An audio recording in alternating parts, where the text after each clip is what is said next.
Got a What's banger for you up? today, man. I've been watching a lot of Tim the Tap, man. That's why I said that. Got a banger for you today, guys. We're gonna do another lifting episode. I think it's episode 12, by the way. Sarthe, which is kind of crazy, right? Yeah, we've Episode been 12? pumping. That's a big deal. That's the Fucking series. episode 12, which technically is 12 weeks, which you would think would be like 3 months, but it's not.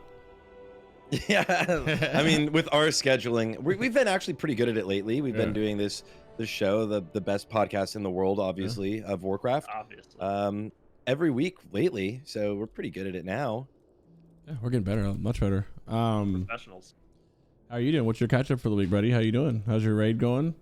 Any Doing big well. news? We're getting. Oh, well, you know me. I mean, I just got back from my brother's wedding, and I gave the best man speech, and absolutely please. crushed it. Shout out to Nice. Twitch chat for kind of screening my speech a little bit and some of the jokes, but There you also go. just like making me a lot better at public speaking, which made it really easy to impress everybody because I didn't get up there and like freak out whatsoever. Bro, you're- while everyone else kind of did. Those Instagram pictures of you look nice. The story, you're looking dapper, bro. You guys looking tasty out there, bro. Yeah, I like it. I told my girlfriend that you said like, well, like you said your comment, and she was like, "Oh my god, I have to meet him." So she might Tonight, actually baby. come out with us tonight. Yeah. Tonight. What? Something What about happened? you? You've got big news to announce over here. All right. I do. PTR's down. I was gonna say like what you're doing these next 2 days. Intel's flying me to their studio or something for Oh, shit. tomorrow is Star Wars Day, so may the 4th be with you. And I'm a fucking drastic Star Wars fan. Everybody knows that. Oh, I see. Well, Star Wars, Lord of the Rings, Harry Potter, that whole like all those combined, right?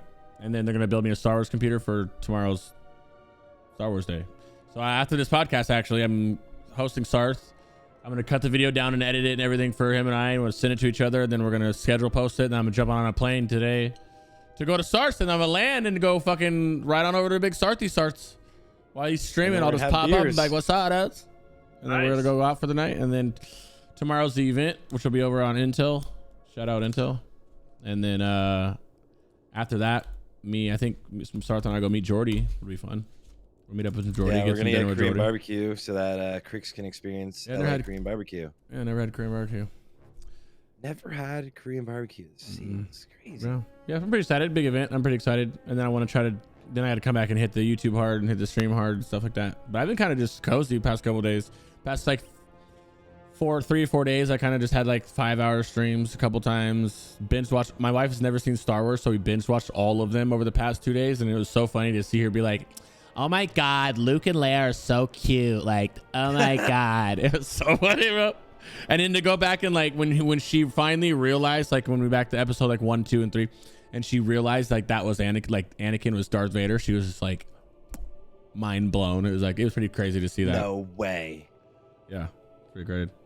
Ooh, To be able to experience that at the for the first time again. Oh. Yeah, and it's cool. And she's got an old heart. So She's great. younger. Well, she's like 28. She's not younger, but she's 28 younger than me. And she's usually typically kind of shows her age a little bit. You know what I mean? But she like in terms of movie and like Hollywood stuff, she appreciates the older values and stuff.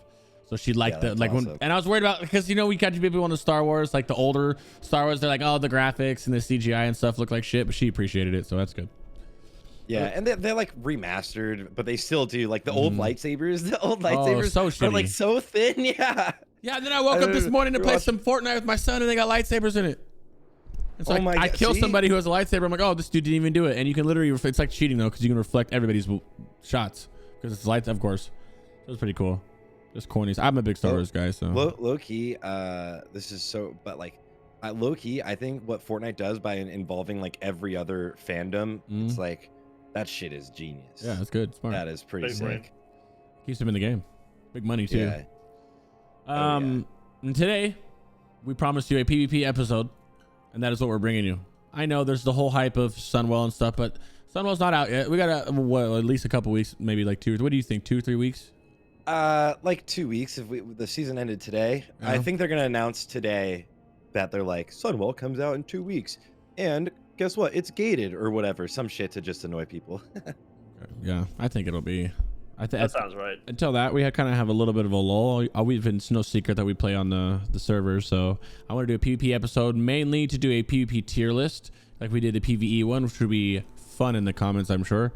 But this is big because I'll let him introduce himself, obviously, but he knows a lot of TBC, PvP, and Lich King PvP. And as you know, that's what we like the most. That's why Rugs was here. He knew both sides of PvE. So that's what today is. Same exact thing for the PvE one, but not largely, all about PvP. We will include no PvE talk, and we're just going to hit it. Word out in China is May 19th. That would be crazy. So, my friend Earpugs, how are you doing? What's up, dude? Just vibing, bro. Ready to go. No PvE Andy's in the chat today. Yeah. You want to give a little introduction, my man? Casual swines leave. No, I'm just kidding. You got a little introduction, my man? Tell them who you are. So my name is Earpugs. I've been playing WoW off and on since vanilla, like everybody else who's ever played the game. And I didn't take WoW super seriously until the end of Wrath. I finally hit level 80. I played a warrior, and then I went into Kata. Played Kata start to finish. Pushed it all the way up. Learned from the ground up arenas. Like literally backpedaling, keyboard turning, all the way to beating rank 1s and getting rank 7 on the ladder in season 11. And then I got robbed of my Glad title because we got farmed by one team on the last day of the season, so that was brutal. And then MOP came out, and then I quit in MOP, and that was a horrible event.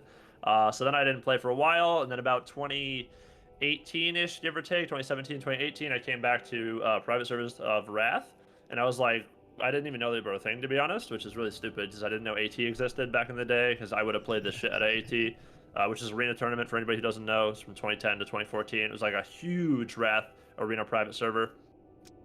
But yeah, so I've been playing those, been having a ton of fun, relearning the whole game, and then obviously they announced Classic, and I'm like, oh shit, and then, so I leveled a Priest to Classic to level 60, then I kind of quit, because I was like, there's no arena, like, why am I playing? And then TBC comes out, and I'm like, oh, here comes arena, so obviously played TBC, did all that, been playing that, played Resto Druid Season 1, Season 2, played Disc Priest, every season, and yeah, and I've just been cruising on that, and then now kind of been turning my sights to Wrath again. I've always been playing off and on that server, even during TBC, but I've really been going a lot harder on it recently because it's just, Wrath is just the best version of Arena in my opinion. It's just the most balanced, the most amount of fun. Am I a Gladiator in TBC? No, I am not. I am garbage. Highest rank, I've been ranked 90 on the ladder in 2s in TBC. So no, I'm not a Glad. Higher than me. Shit. I am the top 1% player. Highest I've ever been on ranked was ranked 7 and 3s on my warrior running KFC in season 11. That was the highest I've ever been ranked, so rank 7. So that would have been Glad, but then obviously whatever. Rank 7 is rank 1 basically. So but that was the old system, so that'd be Glad. It wouldn't be rank 1. Now it'd be rank 1, but not. It's different. Yeah, exactly. Yeah. But rank 7's all the way up there. That sounded traumatic for you. I couldn't even put into words. If I just didn't hit my H key and hit join battle, I'd tell you right now, that guy in the chat, I'd be like, yeah, I'm a Gladiator. I would literally tell him that because I would be, but didn't happen. And this is the story of 100 people will tell you the story of one more game. Let's just safe Glad. Everybody says, safe Glad. And I don't know. TBC has just been like, whatever. So it's been fun. I like TBC Arena, but I'm getting a little burned on it for sure. So yeah, that's a quick intro on me. Nice. Well, what is your what's your favorite class and your most hated class? Good questions. Are you talking TBC or Wrath? Wrath. This is Wrath episode. Fuck TBC. All right, sick. Favorite class? That's so hard, dude. Like my number one. Oh god. So you could do like a top two if it's like you really can't. I love Disc Priests and Wrath of the Lich King. They're so sick. Penance is amazing. Rapture is amazing. Palm Bounce. I just love that class. Super fun. I've also been playing a lot of Boomkin actually, and that's been really fun. In PvP. In PvP, I can't wait to learn about that, bro. Yeah, they're not like a A-tier spec, but they're playable in the right comp, and they're really good if you can play the right comp. They're really comp restricted. Like you can't just like play random shit with the Boomy and you'll lose. But yeah, Arms Warrior, Disc Priest, Boomy, top 3. Most hated class in Wrath of the Lich King. I really don't know. Like in TBC, it'd be warrior because it's just so RNG, which is funny because I main warrior. I used to main warrior, but in Wrath, I love warrior. They're two different classes. I don't really know if I have a most hated. Maybe like prop pally is just like a dumb playstyle IMO. Like for how they play, they literally just hodge and then Avengers shield and try to one shot somebody with a proc, and that's the entire comp. So. That's probably prop pally, I guess. But I don't want to be like, oh, fuck you, prop pallies. You know, if you play prop pally, like, go for it. Like, I don't care, you know? Yeah. Well, then, So, yeah. let's see. One more thing I forgot. We can actually touch on this because we didn't, and it's kind of a big deal, Loki, huh? You see that interview with Ozzy? With Asmond? About the future of Classic WoW? Where he asked, I did see that, where he asked, what is after WotLK? Yeah. And it's actually, that was a really good answer. He said, we're listening to the community. And I mean, just the fact that they literally even like had Ian go on and talk to Asmond is ridiculous. Like Blizzard has never done that. So I don't know, like that's pretty wild to me. That shows that like, you know, they're changing some stuff up. Yeah, I think they're listening to people too. I'm gonna play because it's like so pretty much for anybody wondering, Aspen Gold did an interview about retail, which it's retail, but I was gonna play retail, so I was just kind of listening to it while I was working on the videos. And at the very end of the interview, he asked he asked what's gonna happen after Classic. I'm just gonna play the 2 clips because why not, right? For us Classic players is brighter than we thought. Next thing I was wondering about is the what do you think's going to happen? Like now, Wrath of the Lich King Classic coming out. Obviously, Wrath of the Lich King is going to run its course. Then what? Yeah, so at this point, you know, I'd love to hear from you, from the community as a whole, what you want to come next. I think we have a player base that really has made Classic their home. Many people who've carried their characters forward from Classic into Burning Crusade and likely into Wrath beyond that.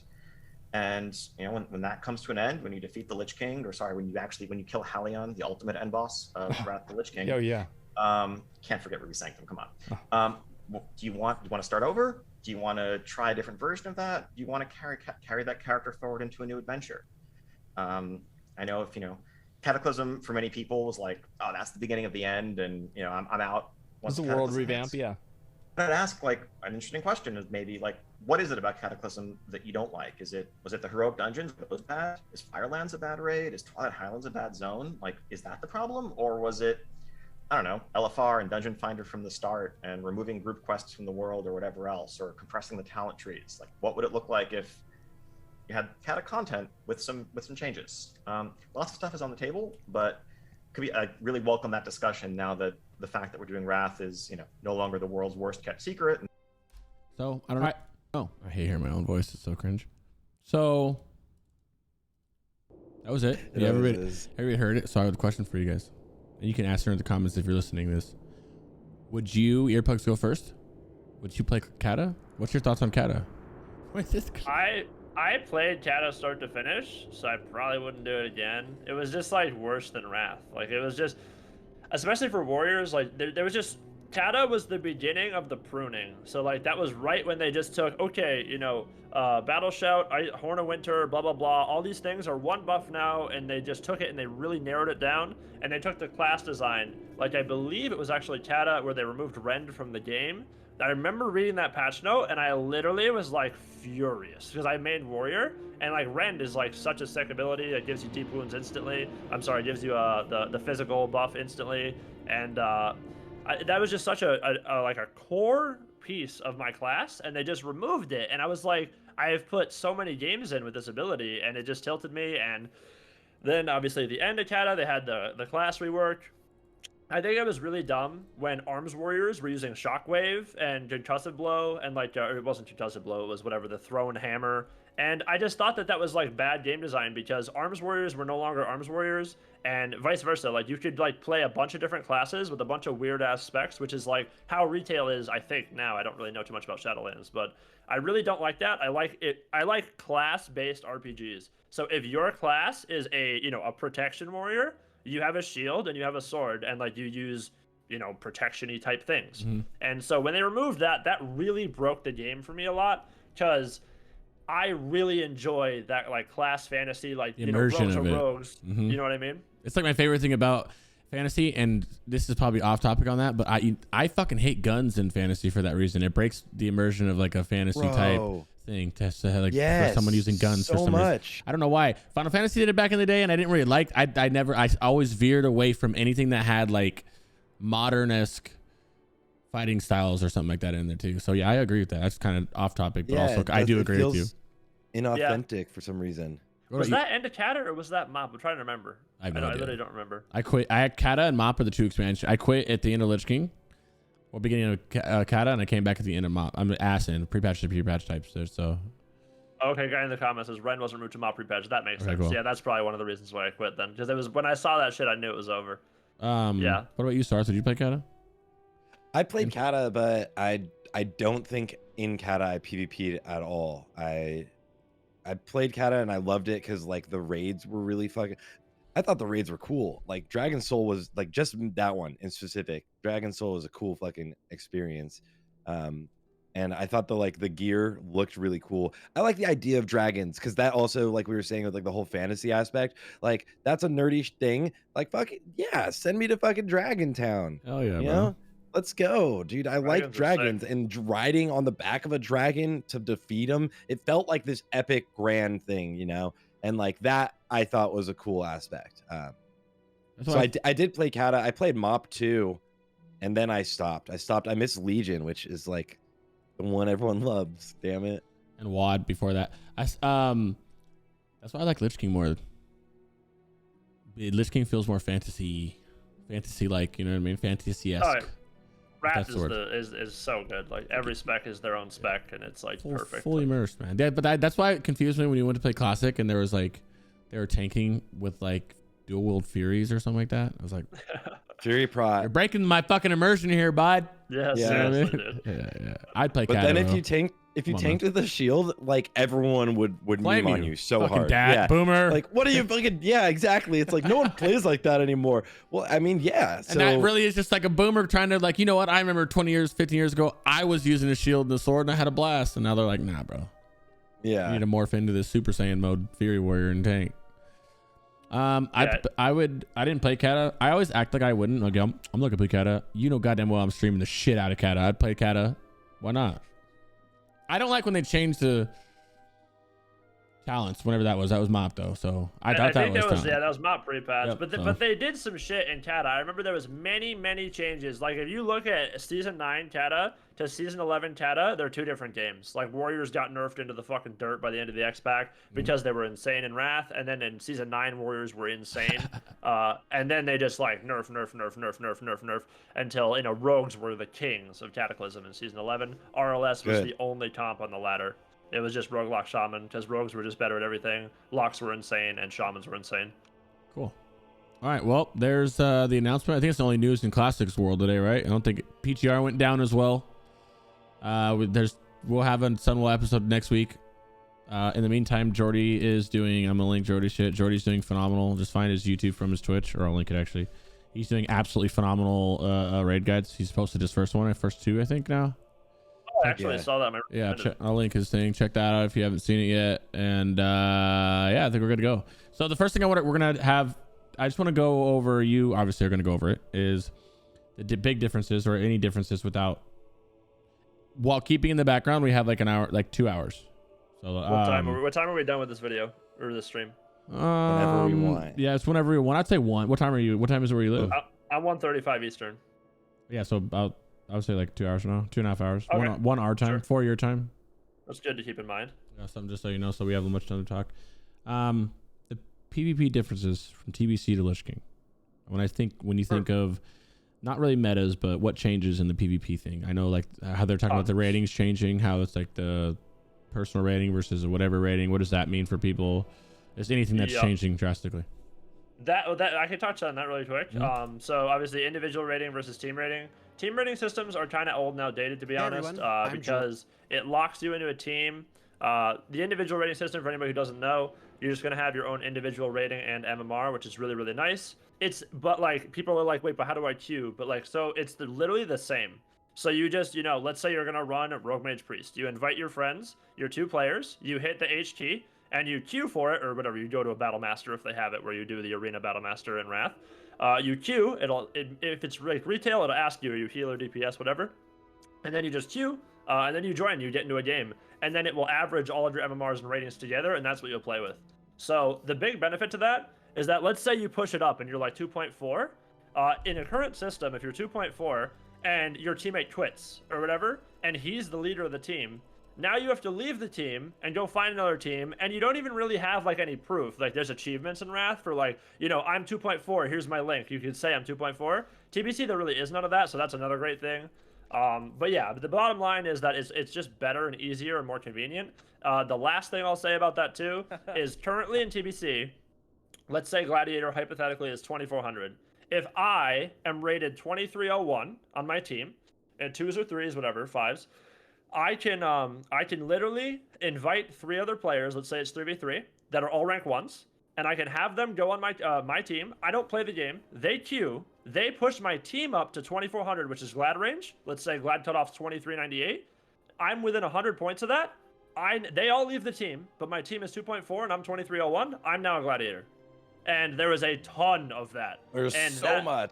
Yeah, that is like rampant, so bad. So like streamers everywhere are like boosting like all these people, and like I don't know, like I just think that's kind of dumb because like Gladiator's a big title, you know, you're like 0.5% player, like that's big, you know, you're better than like literally everyone almost, like you know what I mean? That's so for that to just kind of get like handed out to people who didn't really need it or didn't really earn it, I don't know, that's like not very cool, you know what I mean? That was like, especially after the first season, after season 1, right at the end of the season, the cutoff went down so much because a huge amount of people got banned for doing that, for boosting. Like everyone was doing boosting or even account sharing.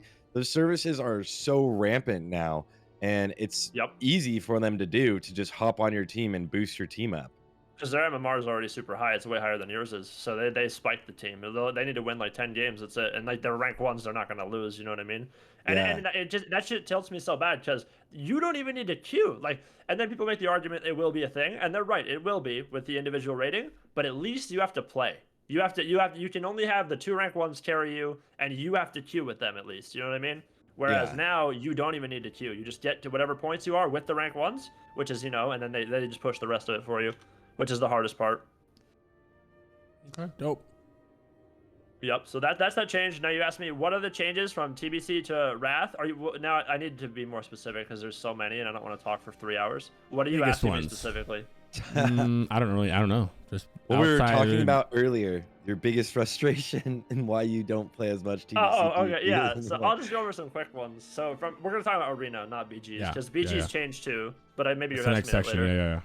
Yeah. Okay. All right. So arena changes. So the biggest thing, the class design decisions. So like, for example, can you pull up a TBC talent calculator and go to Priest for me, Crix? Can you do that on stream? Just to show people what I'm talking about. And then go to Discipline, and then read the top left ability. And then you can do the same thing for Wrath. And this, I'm not going to show you every class, but yeah, so go to Priest. Right there, yeah, Unbreakable Will. Just hover over Unbreakable Will whenever you're, obviously once you got them both up. This right here is a very big change from Wrath. So it's the little helmet. Yep, that one. So if you click it to 5, it'll be 15%. Increase your chance to resist stun, fear, and silence by an additional 15% when you max it out.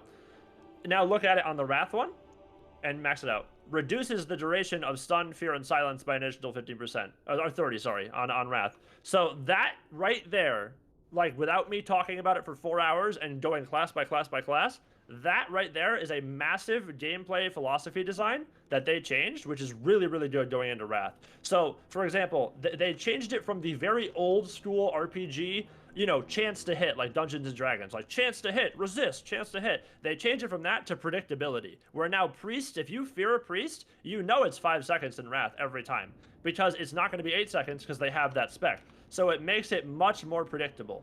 That, like, by itself is such a huge change from TBC to Wrath, and it makes the game so much more enjoyable. There is nothing more tilting than when you're supposed to win a game and you run at somebody and you hit fear and it says resist and that was your last go and you lose. It is so tilting.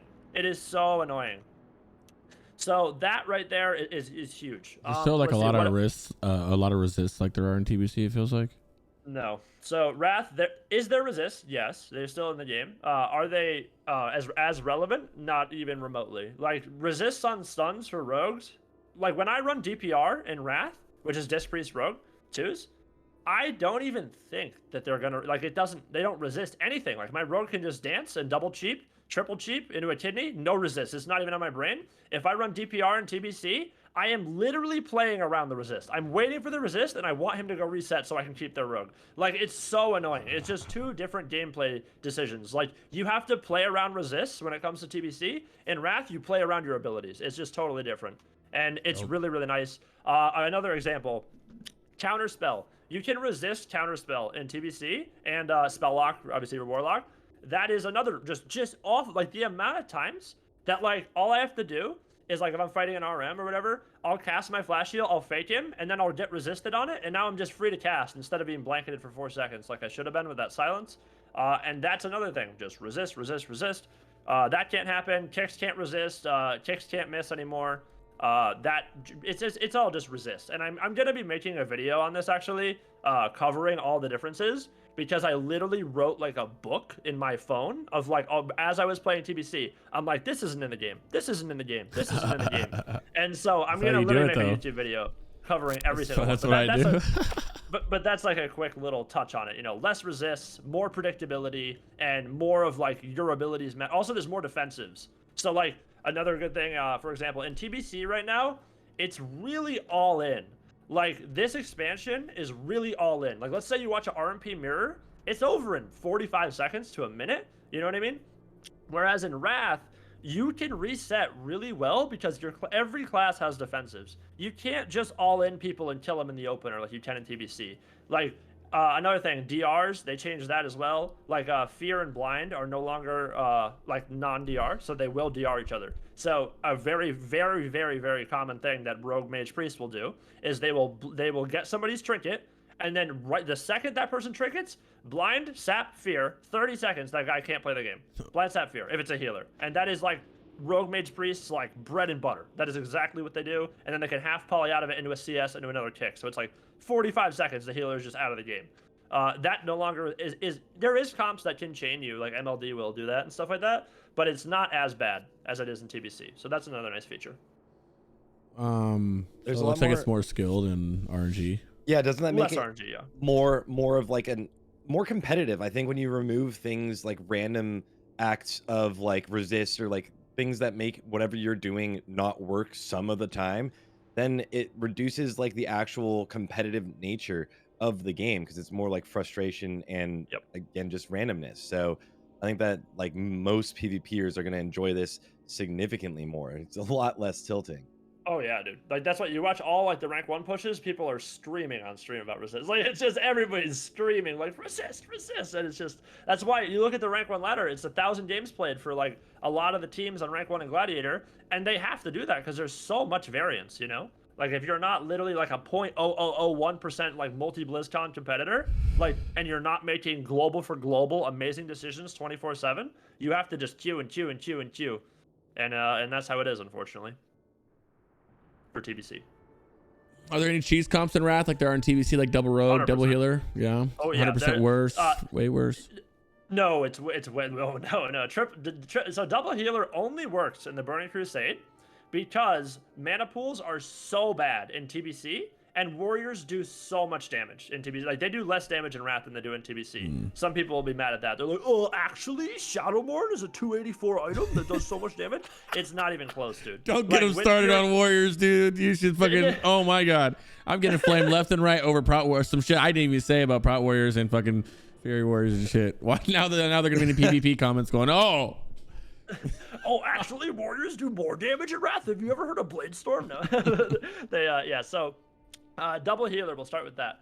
Mana pools are much, much better in Wrath. Season 5 early when you're in questing gear, obviously you're going to be pretty low on mana. But as the seasons progress and you get more gear, you get trinkets, you get MP5 items, you get lots of stuff. Every class now has like bigger abilities. For example, priests have Divine Hymn of Hope now in Wrath, which gives them and their teammates mana if they're near them. It's a channel. They like channel it and gives them mana back.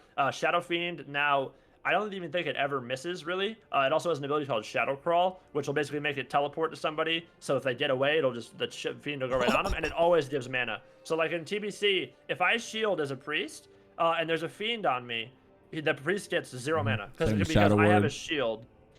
or Shadow Ward. Yep, Yeah. same thing. They changed that in Wrath. So if I shield, doesn't matter. The Fiend hits me, it gives them mana. And Oh, again, wow. predictability and just more stuff like that. So that's another great thing. So triple healer is not really relevant, to be honest. The only thing you'll ever see maybe would be like, yeah, double healer with like a arms warrior maybe. There's just so many comps too in Wrath. Like their spell cleaves are very prominent, and double healer warrior is just like, it just gets thrashed by spell cleaves. Like LSD will literally eat it for breakfast. The warrior is never moving. The whole team's cross CC'd, and they're just gonna kill anybody they want. And then, so that's double healer. Let's see. Let's go to the twos bracket because everybody loves twos. Yeah, you can do like double rogue. That's like double combat, which is rogues get an ability called Killing Spree now. And this will be more of a season 5 thing, because as people get more resilience and people get more gear, the cheese comps do work, but not as well. So, for example, let's say your double rogue, basically what Killing Spree does is they hit the ability, and whoever's near them, it's going to hit them like a bunch of times. I think it's 10 or 20 procs. I don't know the exact number. But basically they open on you, and they double Killing Spree you, and they can 100-0 you in like 2 seconds, not even, which is really dumb. But that is a thing. You know, there's a few other things. Like, you could make the argument that Shadow Priest Rogue is like a little cheesy just because they have so much damage. But it's not even close. For example, let's say in TBC, like double Rogue is rampant in TBC. The only reason double Rogue works is because no healer has proper defensives. For example, let's say you cheap shot me in Wrath. I'm on my priest and I'm fighting double rogue. I can pain suppression the cheap shot instantly, and your whole goes in the trash can. Like, you can ambush me 100 times, dump your whole energy bar, shadow dance, whatever you want to do, Killing Spree, but I won't die. And then obviously in TBC, there's no DR on silences. So double rogue is so good against any team that's not a dwarf because they can garrote somebody 5 times in a row. So they can open on a priest and just cheap shot. They'll cloak so he can't Trinket Fear, and then they garrote, and the priest is dead. The game's over. And that's why double rogue is really good in Wrath. I'm sorry, in TBC. And people ask me, they're like, "Is it a thing?" And there's some people that are like, "No, dude, double rogue's insane in Wrath." Like, it's really not. And yeah. So is there cheese? Yes, but it's not even close to TBC. And yeah, that's the short answer to that question. Nice. One more on that is the toxicity and WotLK is in the tanks in PvP. You want to touch on that a little bit? What do you mean? The toxicity in WotLK is in the tanks in PvP. Are they like tanks beefy in PvP arena or something? Is that when warriors, You talking about when prot warriors are Yeah. able to go and clap cheeks? Yeah. I remember doing that. I remember Prot respecking warriors- my warrior prot and just being like, this is insane. After watching like a video on YouTube way back in the day and being like, this is so fun and so dumb. Yeah, that is a thing. Like, prot pallies in season 5 do a lot of damage, you know, and so they're kind of cheesy. Prot warriors do damage too, but prot warriors aren't monsters until they get their armor pen gear. Because when prot warriors go full armor pen, they can 100-0 people. Like, it's actually psychotic. If they get good crits, it's ridiculous how much damage they'll do. They're like one of the burstiest classes in the game. But they run full PvE gear. They don't wear any PvP. It's just full armor pen. But and obviously, in order to do it properly, you need to be like running heroic ICC and have every single thing. So like, how many warriors are gonna have full tank gear and go into arena? I guess some. But Yeah, probably not that don't many. underestimate the Browns, bro. They're crazy. Yeah, that is the thing. Prot warriors do African turtle cleave, as everybody knows, is that's marksmanship hunter, prot warrior, and then a healer. That is actually really strong later on in Wrath of the Lich King. And then prot pallies, are all about that random one shot where they Hodge, Avenger shield you, and then they have this like proc in their talent tree where they can get like multiple swings with their hammer. And if they get a big proc, they can like 100-0 people. So that's pretty cheesy, and that's like, yeah, that is kind of toxic. So I guess that's why they're saying that. Okay, nice. Thank you, brother.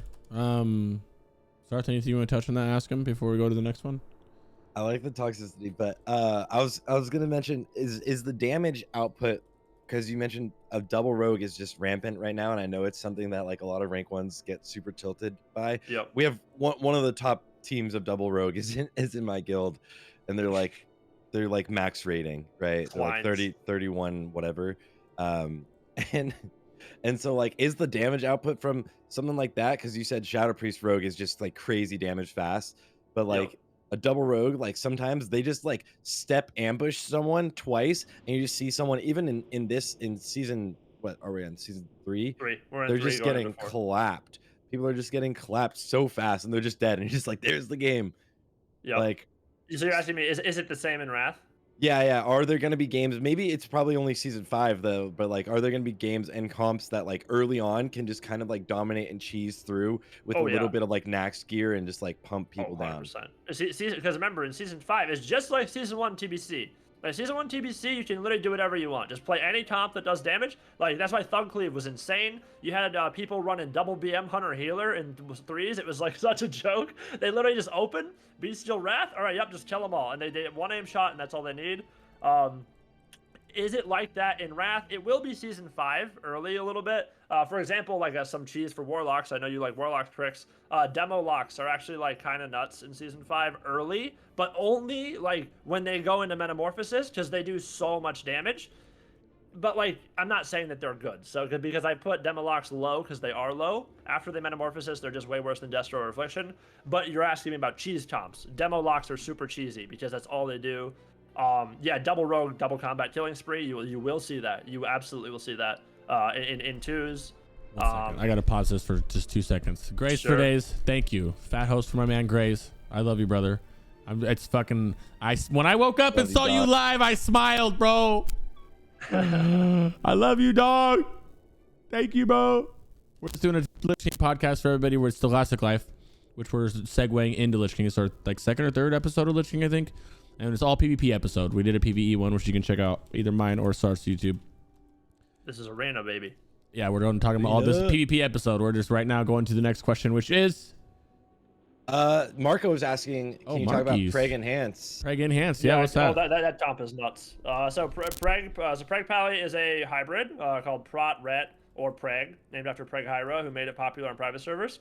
Pregs are a one-hander and one-handed spell blade and a shield, and they're a paladin, and they go like into Ret, but they also go into Prot. They go into Prot so they can get this this proc that like allows them to get some random one-shots where they hit multiple times with their hammer, and they go all the way down into Ret for Art of War.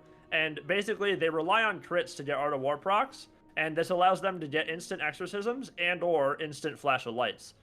So if they're getting a lot of crits, and like there's a lot of arguments to be made. I've heard many different things. So on the Blizz servers, we don't know that it will be like that, but on private servers, it is like that. So if it is like on private servers, then yes, Preg Enhance is psychotic. It is like what's the town called? It's called Preg Paladin, or I'm sorry. Wait, let me look at your stream. Are you looking? Yeah. So look at the in the go up one. There's one right above it. Reckoning. Go on the far right side and down 2, right side of it. Gives you a 10% chance that they're being hit by damaging X4. Yeah, that's the one. Yep. So you go into that. So that gives you a random procs. And then obviously there's another. Basically, the way that it works is like they get crits off that too. So if they're getting crits, they're getting more procs, and if they're getting procs, they're getting free heals. So season 8 Preg is honestly just better than Ret. But I would make the argument that Ret is probably better season 5, 6, 7. Once Pregs get the full gear, and they're still good, like they're still pretty good season 5. It's not like Preg is bad, but it's just not as insane. In season 8, yeah, Preg Enhance is my most hated comp I've ever fought in 2s. It is, there's just nothing, it's so tilting. Like if I'm playing Disc Mage, then it's fine because my mage can just control the whole game and I live. If I'm playing with anybody who can't literally peel the whole team, I'm literally dead. They just hit Purge 1,000 times. They have Wind Shear every 6 seconds, and they do a shit ton of damage, and nobody dies because they're Sacred Shielded 24/7. It's so tilting. It's a really, really good comp in Season 8, and it is good early. You'll see Ret Enhance. You'll see that in 2s in Season 5. Very cheesy. They're really good at killing healers because the healer can't do anything. They, if it's a Paladin, Sacred Shield, Purge, whatever, anything, Purge, Priest, Power Word Shield, Purge, Penance, Kick, Palm, Purge, Renew, Purge. You just can't play the game. You literally can't play the game. And it's so tilting. So that is a very relevant thing. And Wind Shear is just insane in Wrath, right? 6 seconds and 2 seconds, 2 second silence. Oh my god. Seconds. You have 4 seconds to cast. Oh my god. Are you getting happy because you're playing a Paladin, bro? Are you happy about that? Or Grace? Or Grace happy about that? That sounded like I'll go prop Paladin. I'll go Preg in fucking arena all day, dude. I'll play that cheese. I don't care. It's gonna be hilarious.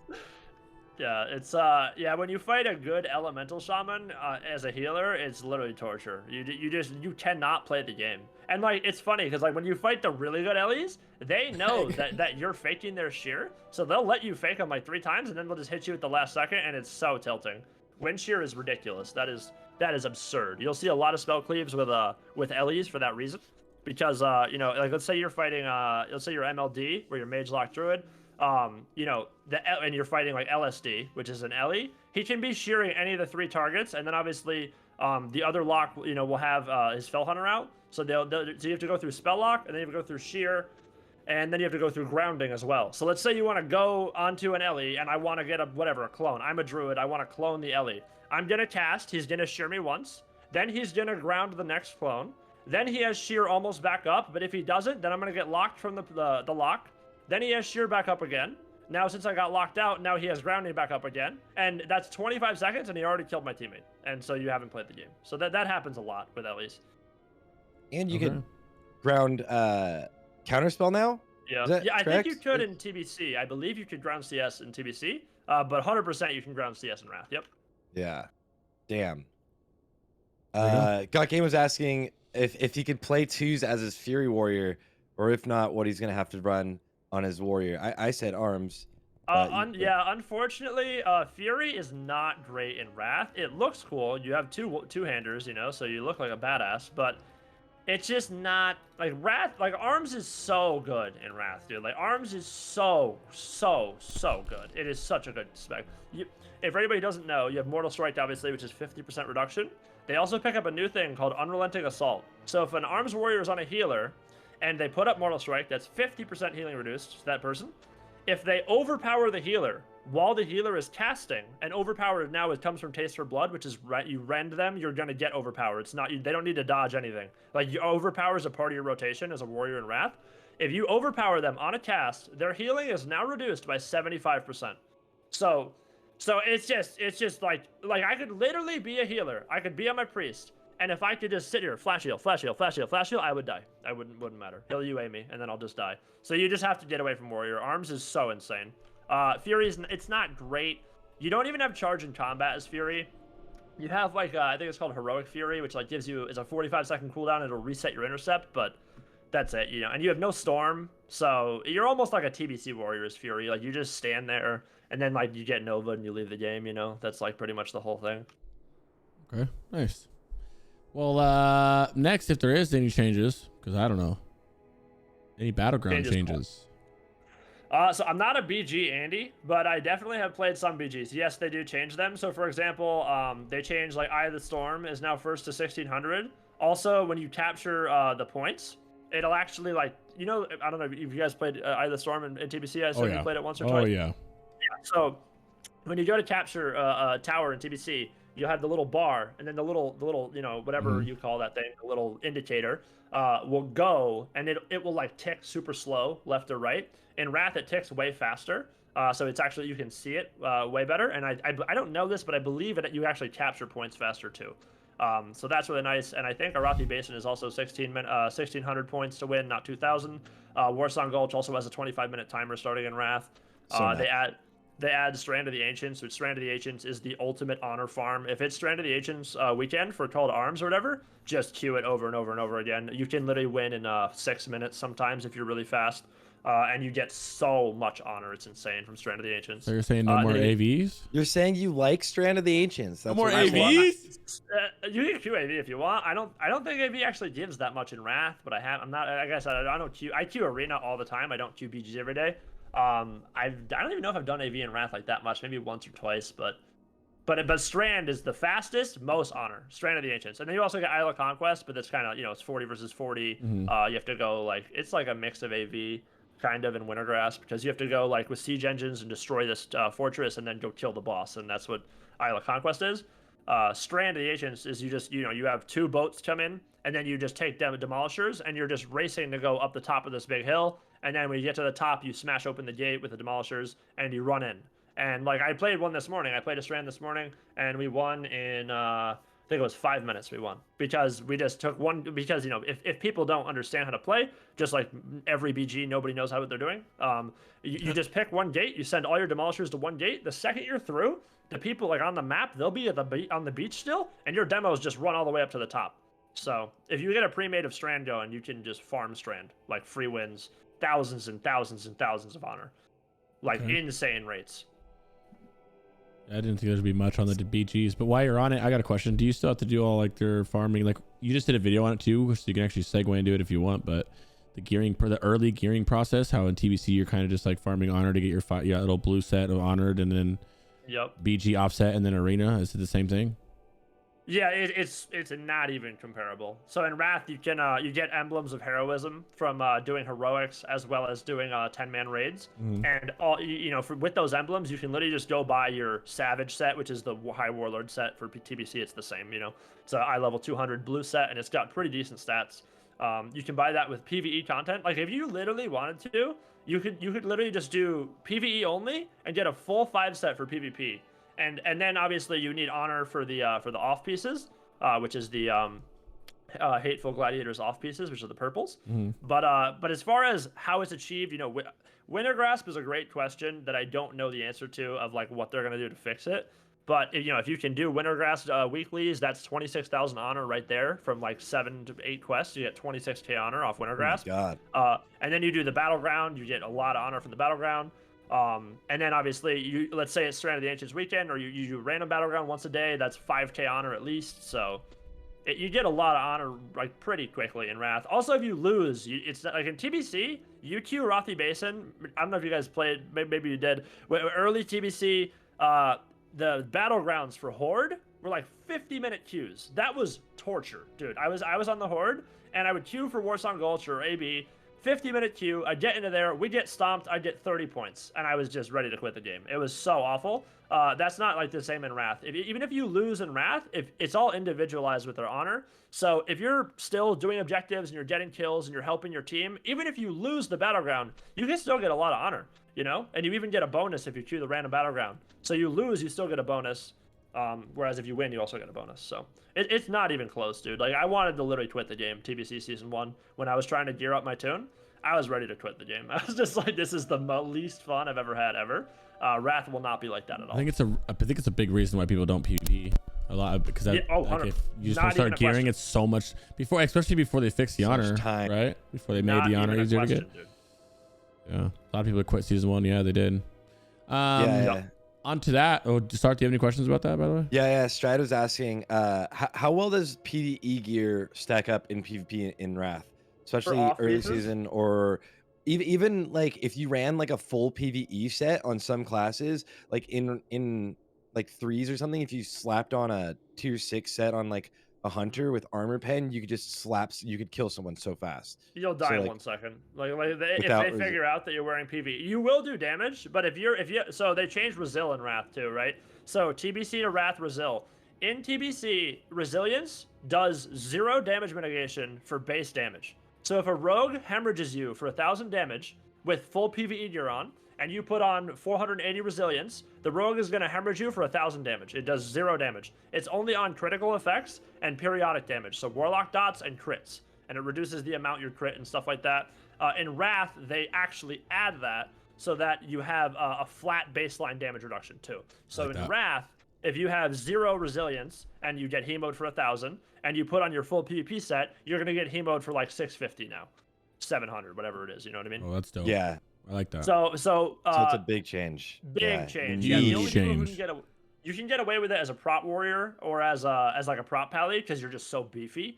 But like if you did a hunter, like you said, like hunters are really really easy to kill in Wrath if they don't know what they're doing and they don't like use their cooldowns properly, because their only defensive is deterrence. And if you disarm a hunter, they can't deter. So Shadow Priest Rogue literally like eats hunters for breakfast. So like if you fight RPD, which is Rogue Shadow Priest Druid.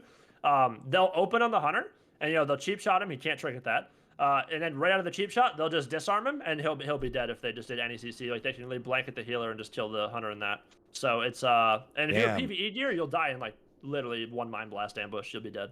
Oh my God. So yeah, but if you wear PvP gear, you're decently tanky. Yeah, so there'll be longer games as long as you live.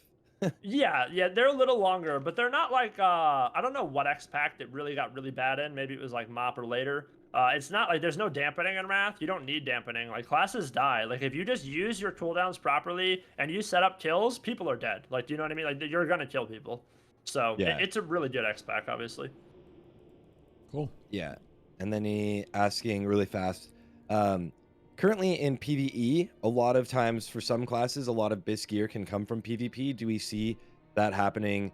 And vice versa? Like I would assume in ICC, the trinket off of Sourfang would be like insane for physical DPS. So 100%, like, yep. so do you see some PvP pieces still being BIS in PvE? Do you know that? And vice versa?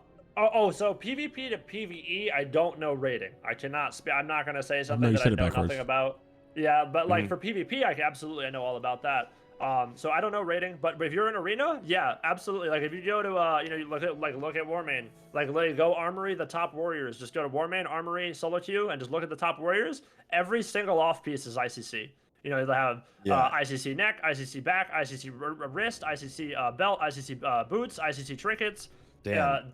Yeah, so that's season 8 at the end of the game, and that's on a private server where like everybody has access to that stuff just from playing. Will it be? It's not even close to TBC, to be honest, because in TBC, like rogues are like they're not even wearing PvP gear. Like they're like 200 Resil, 230 Resil. It's all about attack power for rogues in PvP. If you're under on AP, like you just won't kill people because it's just all about baseline damage. You don't really burst in TBC. You know, you pool energy and then you can hemo a bunch of times, but you're not like in Wrath. Like rogues are all about their goes. So they got Shadow Dance, and if you're like if a rogue doesn't have Shadow Dance in Wrath, they literally don't do damage. Like they're just like a wet noodle. But once they dance, they can literally 100-0 people. So like it's a total difference in like how it's set up.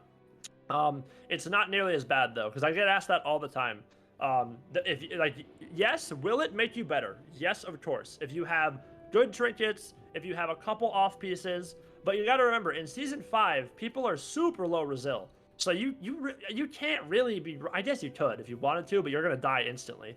You know, you can't really run full PvE gear in season 5. You have no resil. You're gonna get 3-shot. So if you fight, like if I fight a team and I know like a Shadow Priest Rogue is notorious for this. Shadow Priest Rogue will put a lot of PvE on. If we know that, we're just gonna all in the priest and kill him right after his dispersion instantly. Yeah. I wish I had an abbreviated answer for you because it's really long. But is PvE gear as relevant in Wrath as it is in TBC? No, is the answer. Is PvE gear good to have, and will it make you do more damage and help you get wins? Yes, it will. But is it like the end-all, be-all, oh my god, I can't push past 1500 without full BIS? Like, not even close, dude. Like, you will see rank 1, just like even in TBC, like Josito Jones got like Gladiator in blues, like running like Yeah, twos, I watched his he's just rogue. insane. I love Like, Josie. and like the skill cap in Wrath like triples from TBC because there's so many more layers of the game, and every class has defensives and everything matters. So like the skill cap is so high that yes, it's relevant, but no, it's not game breaking at all. It's not game breaking. Okay. Thank you. That's there you have awesome. it. Good answer, bro. Yep. You're good at this, bro. Yeah. You're good at this talking and explaining thing, bro. You should be a YouTuber. Well, I try to like if I was listening in the comments, I'm like, this guy's a fucking idiot. You know, I try to like think like that guy. So Yeah, that way you should think about making YouTube videos, bud. Yeah, maybe I should. Maybe I should. Next up, a light touch on Wintergrass. Whatever, I don't know how you think it's gonna work. I know they're changing it, so it's gonna be hard to speculate on what. I guess. Dude. What do you think they're gonna do, and what do you think they should do? Someone who's done a lot of WG and knows Classic and. You're trying to get me flamed. Yeah, well, what do you think they should? What do you think they should do, and what do you want them to do? They could literally make I could give you the best solution ever, or Blizzard could, and people would be like, "What the fuck, my immersion?" Like people will just lose their shit in the comments. But I haven't done a ton of WG, so I can't tell you like oh, I'm a WG expert. I've just like I said, I queue arena, like I have thousands and thousands of arena in Wrath. What could they do? It's so hard because like look at Benediction, look at Farolina. You have 30,000 players. Wrath is not even out. Let's say theoretically Wrath comes out. Benediction's 50,000 players. Wintergrasp is a 100 versus 100 server-wide battle. So if you have a player base of 50,000 human beings, 50K, and 200 of them can participate every 2.5 hours in this battleground. I mean, you'll never get into winter. You would never get into winter grasp. So I don't know what the solution is. Maybe they layer it. Maybe they have 20 winter grasps in layers 1 through 20. But then everybody's like, oh, well, layers suck. And layers are kind of annoying, but they're necessary on servers that are huge. Otherwise, you just literally can't play. You know, you hit W and you don't move. You hit an ability, it doesn't show for 4 seconds. Like, it's a really hard problem, to be honest. Winter grasp in the current WoW climate. And then obviously look at the PvP servers. 99% Horde, 99% Alliance. Like, what the fuck? What do you want Blizzard to do with that? Like, and that's all the players switching all over because they want to be on the majority faction. Nobody wants to be sitting at the SSC portal and just getting killed 400 times and you can't summon anybody. Like, that's not fun. So it's the current game climate. So what's the solution? I have no clue. I literally have no clue. But yeah, I really wish I had a good answer. I wish I'd be like, oh, Blizzard should just do this, this, and this. I literally have no idea what they should do to fix that winter grass situation. Do you guys have any ideas? It's really, really hard. Nope. I have no idea. I don't know much about it. Yeah, I don't know much about it. Especially with like the server imbalance, I think that's like also one of the like the crazy things. One, we have giant like mega servers like you were mentioning, but then there's the server imbalances where like most of these mega servers are 99 or even 100% like Horde, right? Or like Alliance. They're one faction. So then if you queue for it, or you go there and like you get into winter grasp and you're fighting no one, or does Blizzard like make it a way where you kind of have to fight like same faction, but it like for the server it still goes like over to Horde, right? Like it's still faction controlled, but like just for the sake of being able to do the daily or the weeklies, like you get to go. I don't know. It's that's like that's a conundrum that they've got to deal with. If they just like took it out of the game because they didn't know what to do. Like, you know what? We have no fucking idea. It's gone. Jeff, no winter grass, guys. Just fucking do arena. Just don't play arena. Yeah, no, but you do get Vault of Archivon, which is really nice. When your faction does own it, even in a totally smoked situation, if you're the majority faction, which should predominantly own the server, own Winter Grasp, you can go into Vault of Archivon and then you can get drops. So VOA, for anybody who doesn't know, it's a raid that is only accessible for the owning faction of Winter Grasp, and there's 4 bosses at the end of it. However, it's 1 per season. So in season 5, there's 1 boss. And he will drop Hateful pieces for 10-man and Deadly Gladiators pieces for 25-man. And you don't need like the rating or whatever to put it on. So you isn't it that he can drop it because you can drop tier pieces as well, right? He can, yeah. It's either tier or PvP. Yeah, exactly. Or is it one of each? I don't know the rates, but I know that yes, you can get tier pieces. You can also get PvP pieces. And so that's nice. You know, you just run it. It's not hard. You run it, once a week, whatever. 10-man, 25-man, and then you have a shot at some random gear for free. So pretty easy bosses too, smooth, not a lot of trash. Yeah, fun raids. You can get them out. Super cool looking bosses. Yeah, really cool looking bosses in there. Yeah, they look like titans. They look pretty sweet. Okay, well that was enough about Wintergrass. Now you can go to more meaty stuff. We're gonna talk about 2's meta comps, 3's meta comps, and then the class tier listing. So starting with the 2's meta comps, and I know that you can do whatever comps that you think are meta. If there's some like niche random stuff that's maybe not meta but like worth mentioning, like a hunter druid, I don't know, you get it. Yeah, so you want me to, because in Wrath there is so many 2's comps that I literally won't remember them all.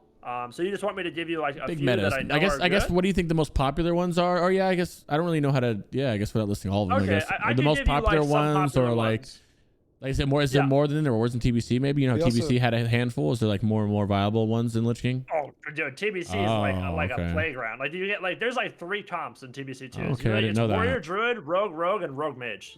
And then you got like some, handful of other comps. But 70% of the TBC ladder is Rogue, Warrior Druid, and Rogue Mage currently. Like look at the R1 ladder. That's the only thing you'll see. There's I think there's 1 DPR, maybe 2. And then like maybe 1 priest mage. It's nothing. In Wrath, and it's just because there's so many specs that are viable in Wrath. So when you allow the player base to play other specs, now you get a bunch of different variants of those specs. So we'll go over 2's meta comps. I guess kind of what do you think is be on top of the ladder? I guess, yeah. What do you say? I guess it'd be like, what do you think the best ones are? Like what are objectively the best ones? And then maybe some like sleeper ones you might think kind of outshine in classic versus? Yeah, so the elephant in the room that everyone's going to talk about is Holy Paladin Warrior. It's a really, really good comp in twos for sure. Warriors are insane. Holy Paladins are insane. Granted, it's not as insane as it is in Season 8, because if the Warrior's full ICC off pieces, that's when it gets, like, preposterous, like, where the Warrior can just land on people and kill them. But even in Season 8, like, I queue Dismage, and we can farm Warrior H-Pal and stuff like that. So Warrior H-Pal is very good. So there's a good, what's a good meta comp? Warrior H-Pal, super good. Season 5, DKs are super strong, because the raw damage is really, really relevant in Season 5, because people are so low geared. So you'll see Disc DK. That's another one that you'll see. Double DPS teams. What's a meta double DPS team for Wrath? You have Shadow Priest, Rogue. Very, very, very common. If they're able to set up a kill on somebody, and the Rogue will dance, and then you ambush them 100 times, and the Shadow Priest gets a Mind Blast, Shadow or Death, that person's probably dead if they have no defensives. It's super strong. Ret Enhance or Preg Enhance is another very, very popular twos comp. So you'll see that. They have Sacred Shield. They have the Flash of Light procs from Art of War. So it's very hard to kill them. Shamans have Shamanistic Rage, which is damage reduction. They have Spirit Wolves now. The Spirit Wolves not only can stun the target, but also heal the Shaman too. So going on Ret sucks and going on Sham sucks. So that's why it's a really strong comp. There's no like really good thing there. Other double DPS comps. Obviously we know Rogue Mage. So, quick note about Rogue Mage, right? In TBC, you can pretty much 100-0 people as Rogue Mage with a Shatter. It's not like that in Wrath, at all. Like, Season 5, it will be, they'll be strong, but the later on you go, people pick up Resil, they get to, 800, 900,000 resilience. Like, RM cannot just kill people in a deep freeze. They need to plan their second goes. 9,000 resilience, is that what you said? No, 8, 9. Oh, sorry, 800, 900,000 resilience. No, people like Season 8. People will have anywhere from 1,100 to 1,400 Resil, unless they're like full PvE. Then they have like 1,000 whatever. In Season 5, they're gonna have like 500 Resil, whatever, 600 Resil. So that's some double DPS comps. Let me think here. What are some other good? I'm just gonna some good Warlock ones. Warlock 2's comps. Warlock 2's, bro. This will be easier. Resto Shaman, Destro Lock, very, very good. Resto Shaman, Affliction Lock, very, very good. Destro Ellie is pretty strong, because the reason it's so strong is because Succubus now removes dots. So when you use your Succubus and you seduce somebody, which is a spammable thing, it'll take the dots off with a glyph now. So that makes it very, very strong, where they can swap around targets like wicked quick. And they also have Hex as Destro Ellie. So they'll get somebody's trinket with a seduction for their full hex, and then the other guy's just a corpse. You know what I mean? They like, if it's a healer, that you get their trinket and stuff like that. Does Hex DR with anything? Like it should, like I poly? think it's poly. I believe Polymorph does, but I actually don't know off the top of my head. I think Hex should DR with poly on paper. Yeah, I believe it does. It's also a curse. Hex is super strong, probably the strongest CC in the entire expansion, to be honest, because it's a curse. So only Resto Shamans, Druids, and mages can take off Hex. Am I forgetting one? No, I think that's it. Yeah. So it's a curse. So those are the only 3 classes that can decurse. And it has to be Resto Shaman. So Enhances can't, Elites can't, because it's a spec in the Resto tree. And then obviously Druids and mages can. So it's almost like having a blind like every 45 seconds if you're on a Shaman team. So it's really, really good. Hex is absurdly strong. You're just taking one person out of the game for guaranteed 10 seconds if it lands. And they can't get out of it unless they have a trinket. If you're on a team with no decurse, like there's so many teams that won't have a decurse. Like Jungle Cleave, Jungle Cleave first when I say has decurse because they have a druid. TSG is very rampant in Season 5. They have no decurse, and anything without those 3 classes. If you want to feed me more classes, I could maybe. How is Lock Priest? Just curious. Yeah, we should go through every class and like what's its best comp. Let's do that. Just tell me a class. Let's open up the I can open up the tier list and we can go over it if you want and just go over each class or something. Just tell me a class and then I'll do it, because there's so many Priest. There's so much info. Shadow Priest, really good. Shadow Priest Rogue. Shatterplay is bananas, dude. Shatterplay is psychotic. One of the strongest 2's comps in the entire game. It's Frost Mage, Shadow Priest. So they have Fear and Polymorph, right? And that's all they do the whole game. They reset until you're off DR and the priest has Fear. The second he does, he's gonna run in, and then if he gets a Fear, let's say you're a healer DPS team, he fears your healer.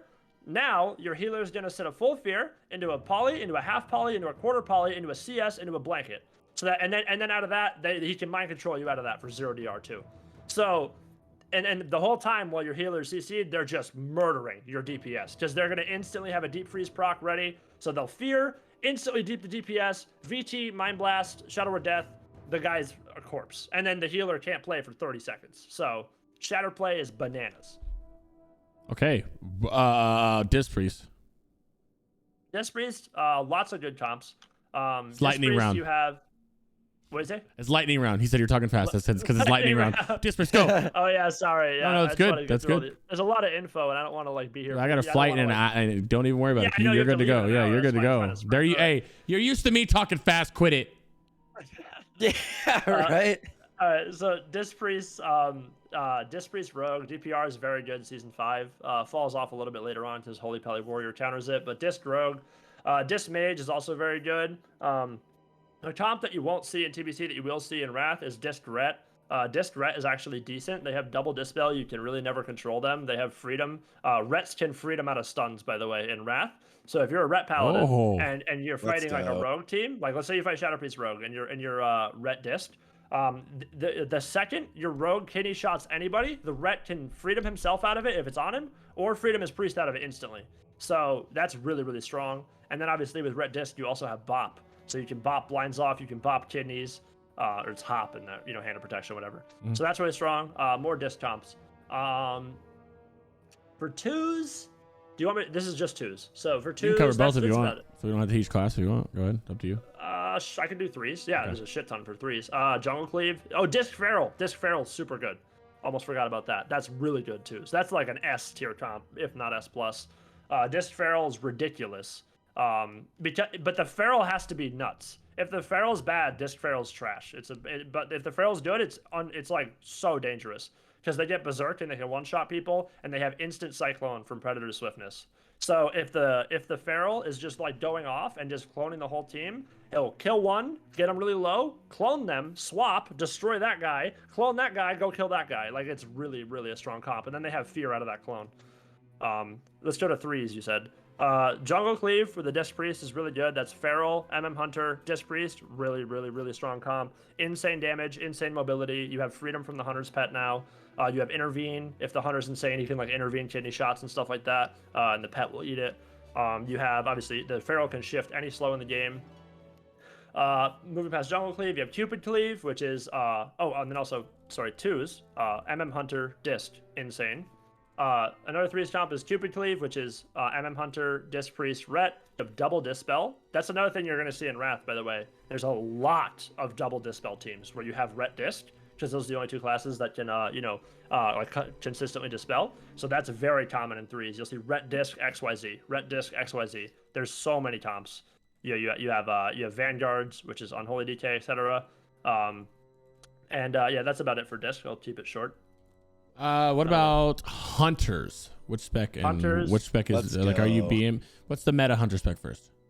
Season 5, you'll see a lot of Beast Cleave just because nobody has Brazil and they can just open on somebody and kill them. But you have to understand that Beast Mastery is really, really bad compared to TBC. Like it wasn't even great in TBC and it's almost worse in Wrath because Hunter's Bestial Wrath is 10 seconds now. So in TBC it's 18. On top of that, a lot of classes have disarms. Like Hunters have disarm, Rogue has disarm. Warriors have disarm, and Shadow Priests have disarm. So that's 4 classes. That's almost, there only 10 classes in Wrath, so it's almost half the classes can disarm you. And if you pop BM, you can get disarmed on it. And if your disarm lands, let's say it's 5 seconds, you have a weapon chain, you have a 5-second Bestial Wrath now. And because it takes away your ranged weapon. In TBC, if you disarm somebody, it takes away the melee. In Wrath, if you disarm a Hunter, it takes away the ranged. So if you fight a team, like all the rank ones know that, so they're just going to never let the BM Hunter go. Like the second he BMs, he's just going to be disarmed and they're just going to loss him for the rest of his go. After the 10 seconds, he's just worse than Marksman. But it's strong. Like Beast Cleave is good. It's not like it's a bad spec, which is enhancement. But that's about it for BM though. It's really, Beast Cleave, not too many. Marksman, there's a shit ton of comps. So marksman comps for 2s.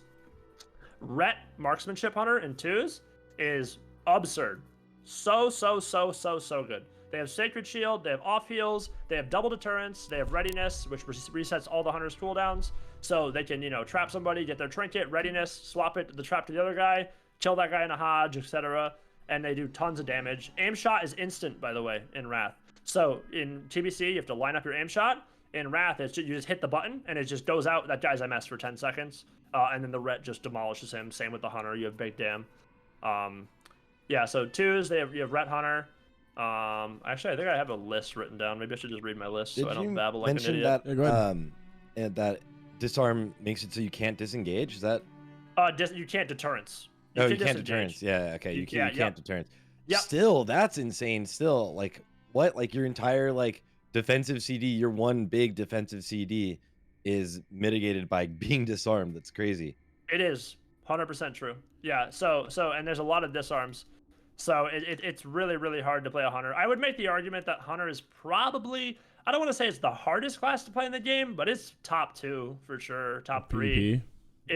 Hunters, because a good Hunter, like Homer J, for example, is insane at Hunter. Like, you watch him on YouTube, he plays Wrath, obviously. He is ridiculously good. And if you watch him play Hunter, and then you watch like a 1500 Hunter, it's 2 different classes. Like, it's not even the same class. It's so ridiculous.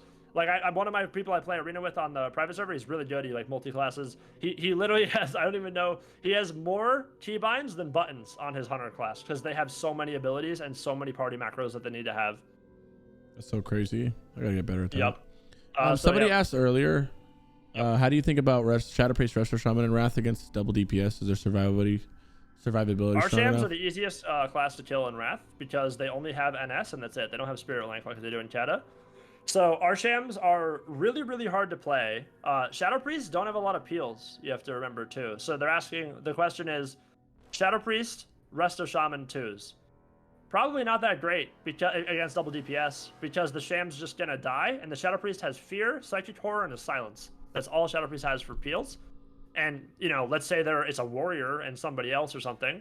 Like, if it's Ret Hunter, I mean, any of those. I'm just trying to, like, analyze the question in my head. There's so many Thompson Wrath. Yeah, there's really no situation where the priest could peel the guy because they're just gonna trinket the Fear and then the Sham's dead. The Sham has 1 NS. That's it. And, they're dead after that. So. You're a shaman, okay. What about mages? Is it Frost? Are you going to see fire mages in there? Is there Palm Pyros? Is there Arcane Blasters? Yeah, there's some cheesy Arcane people, but Arcane's more cheese. You have to remember we're getting 3.3.5 here, right? So with 3.3.5, Arcane is not great. It was really good with the Marmalade clip and all that stuff, but they completely reworked it. So the patch we're getting, Arcane is not that great. Frost will be the meta. Frost is really good with Deep Freeze. Frost is really good in TBC. And then Fire is really good. I wouldn't say really good. Fire's good in 3s for specific comps. So like if you're running a dot comp, Fire Mages are good because they use Living Bomb. Dragon's Breath gets buffed. Fire is pretty strong. For that, you can basically, if anybody doesn't know, you run up to somebody and then you Dragon's Breath, like a big dragon shows up over your head, and you disorient whoever's in front of you for 5 seconds. So let's say you're on Dalaran Sewers and they're all stacked up on the box on the edge. You can run up, Dragon's Breath all 3 of them, literally the whole team, poly 1, and then you can just demolish the other one. And then once that guy's out of the poly, you have Blast Wave, so you can knock him off the edge on the Dalaran Sewers, and the other guy will be like running around in the middle, so that's really strong. And then Frost is ridiculous. You can do a ton of stuff. 2's comps for Frost would be Rogue Mage, Shatterplay. Let's see, what are some other mage comps? Let me check my list here. Disc Mage, and that's probably most of them, but I'm sure I'm forgetting something. You can run Ellie Frost. That's not too bad in 2s. For 3s, you have a Mage Lock Druid. That's ridiculously strong because you have Fear and Polymorph and Clone, and 0 out of 3 of those DR with each other. So if you have a perfect CC chain on a healer, it's a 10-second poly into a 5-second poly, into a 10-second Fear, into a 5-second Fear, into a 6-second clone, into a 3-second clone, into a bash, into 2 CSs. So Jesus, yeah. Oh fucking my good God. luck, Jeez. dude. Like, yeah, you're dead. Like, you know, like, so that's like if you trinket, like, you fight MLS or MLD. If you trinket, just leave the game. Like, if you're a healer, you just lost.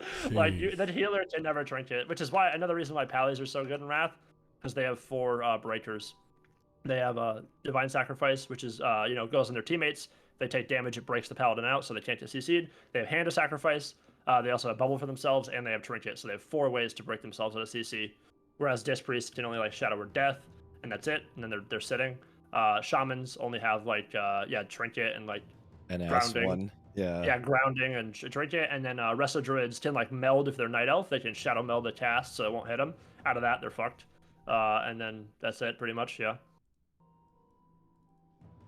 Damn, Okay. that's crazy. The CC chains, I think one thing that I'm remembering a lot about Wrath, especially hearing about you talk about it more, is that it's a lot more like retail, where there's a lot of like, when you're going for it, like a lot more goes instead of like constant damage, constantly putting pressure on.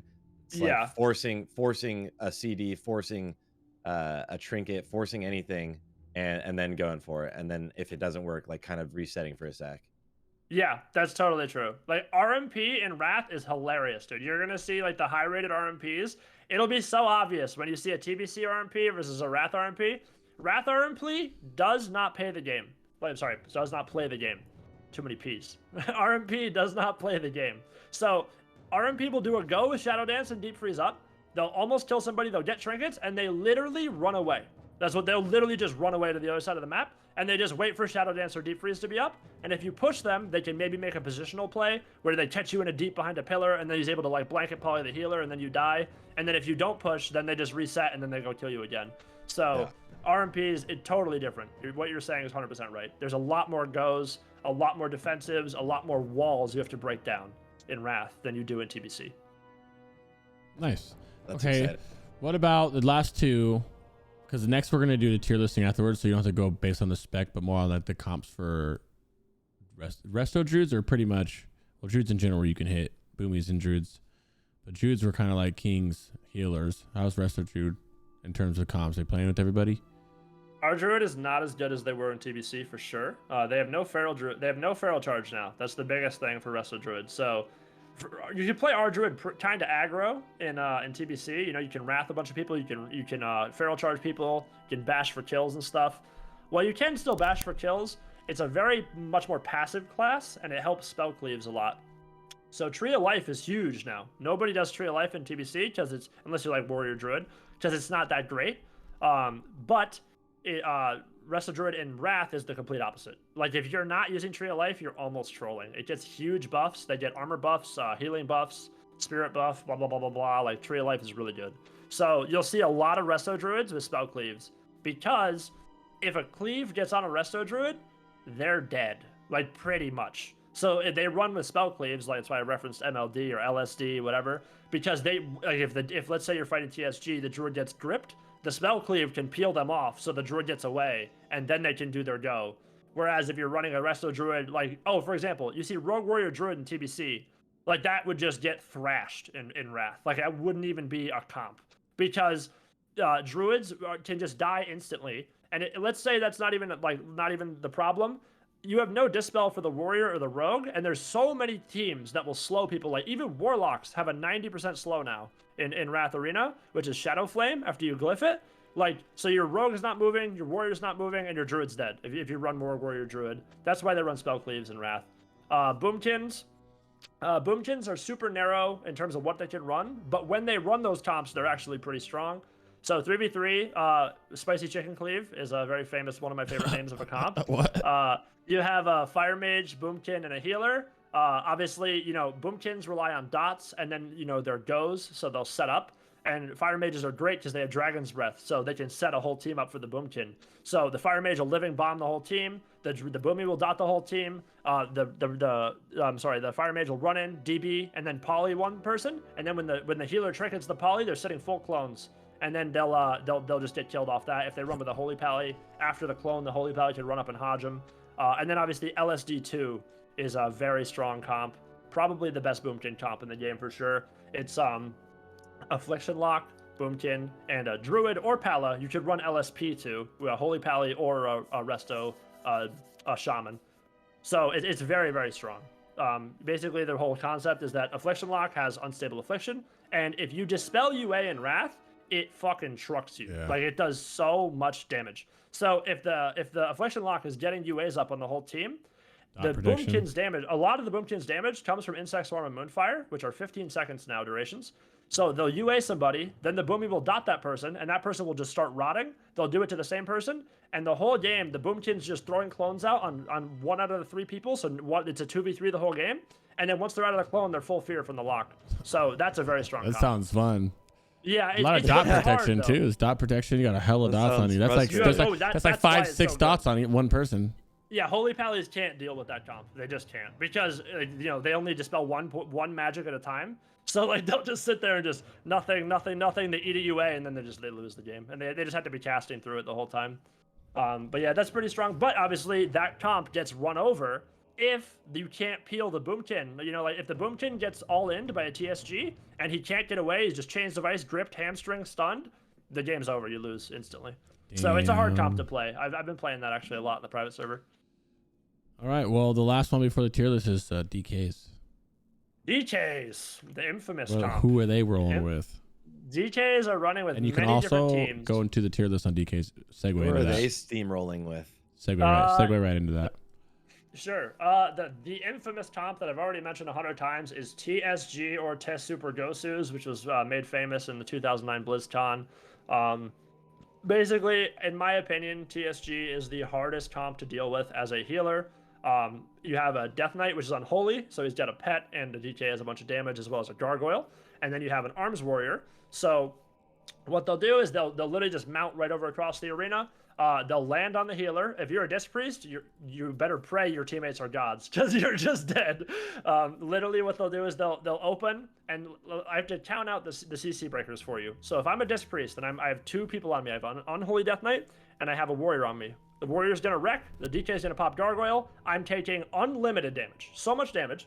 So I'm gonna cast a Penance, I'm gonna eat a Pummel, then they have Mind Freeze out of that, so they have a second kick for me. Then they have Pet Stun, then they have Intercept, then they have Death Grip, then they have the Paladin's Hodge. Well, actually, that would be DR technically. They have one more that I'm forgetting. I'm sorry, I'm on the spot. But that alone, that was 5 or 6. So that's 6 cast breaks, plus unhealable damage and Mortal Strike. So you can see how TSG is just going to run the lower brackets in 3s. Like, if you don't know how to deal with pressure on your healer, you're just going to fall apart to any TSG. They do so much damage, and your healer cannot play the game. It's actually very frustrating. Like a would you say it's like Bis? Like, is there like a TSG you know how RMP's like yes. TBC? Is there like a yeah? This oh, is the TSG is best. S+. TSG, TSG is okay. S+ comp. It won BlizzCon 2009. I mean, so we'll definitely have not bad. another episode where we do like comps, where we go only over comps for like tier list them too. That'd be kind of fun. Sure, yeah. TSG is it's absurd. I hate fighting the comp. I hate it. I play Arms Warrior. I won't run TSG. I think it's so boring. Do you know what the comms are in the TSG 3s? This is literally the comms. It's like, okay, it's a disc. Yep, we're going. Okay, yep. I'll get next. All right, good game, guys. Let's queue it up. Yep, let's get another one. That's the comm. You won the game. You won the game. It's over. Oh no! What else can they run? What else can they run? Would they even run anything else? I guess if there is any reason to run. TSG. What But about yeah, twos? Shadowplay. Shadowplay is harder. This is 3s. Shadowplay is usually H-Pala, Affliction Lock, DK. Now, locks have Siphon Life. I'm sorry, life. What the fuck? I'm so Soul stupid. Link? Sorry, mana. What is it called? I'm forgetting. Mana Tap. The one where they Life Tap. Why Yeah. am I so dumb? There you Life go. Tap. Yeah. So they have Life Tap, and DKs have Runic Power. So those 2 DPS never They never ever and they do tons of damage, and they do tons of dots, right? So Shadow Cleave, you literally can just dot up the whole team and just raw damage the whole team down, and you never run out of steam. So the second the enemy healers and you're Shadow Cleave, if you're still alive, it's over. You won the game. Because you're just going to stay in, and that's why you run to the Holy Pally, so the DK can get dispelled out of all the snares. You freedom the DK, all that jazz. And that's a 3s comp, Shadow Cleave. It's called Shadow Cleave. That's dope. That sounds dope. Yeah, Shadow Cleave, not to Dope be name, confused with dope Shadow Play. Yeah, Shadow Play is Arsham, Affliction Lock, Shadow Priest, which is decent in Wrath. What is what are some twos, DKs? 2's DK comps would be Disc DK, very popular. H-Pala DK, very popular.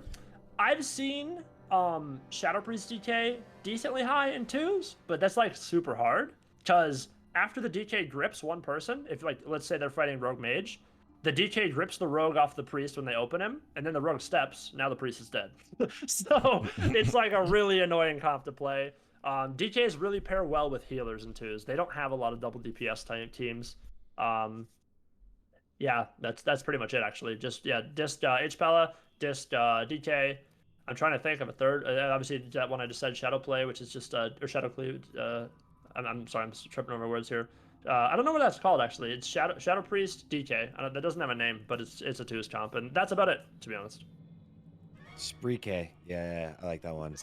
Okay, well, the moment I think most of us have been waiting for. They probably skipped right to this segment of the video, most likely, more often than not, which is more than okay with me. Yeah. We're gonna do the class tier list, boys. This is where it's gonna get spicy. All right. Oh boy. We're gonna just try. You can try to be objective with it, but throw your spiciness in here. Just know that not everyone's gonna love it. Okay, there you go. So, question for you, Trace. Do you want me to cheat, or do you want me to do like one off the top of my head, or do you want me to like read my other stuff? You can do like I think Ruggs when he did his, he already did one as well, and he kind of just corrected whatever other people said. So you know what it is. This. Okay, all right, I'll pull up my other one then. Hold on. Yeah, like I would imagine it where you did one, and then you had people in the comments who complained or said that was amazing, and you fixed whatever was fixed, and now you know what to say. So yeah, whatever you got it. Yeah. Right, however, hold on. We're going to start with the Warlock because I'm a piece of shit and I want to know. Okay. So I want to start specifically with no shame. Obviously, S A B C D D means kind of like whatever. I learned not to put "don't bring" or "not viable" in the fucking things because you guys could bitch about it like little girls. It's crazy. Yeah.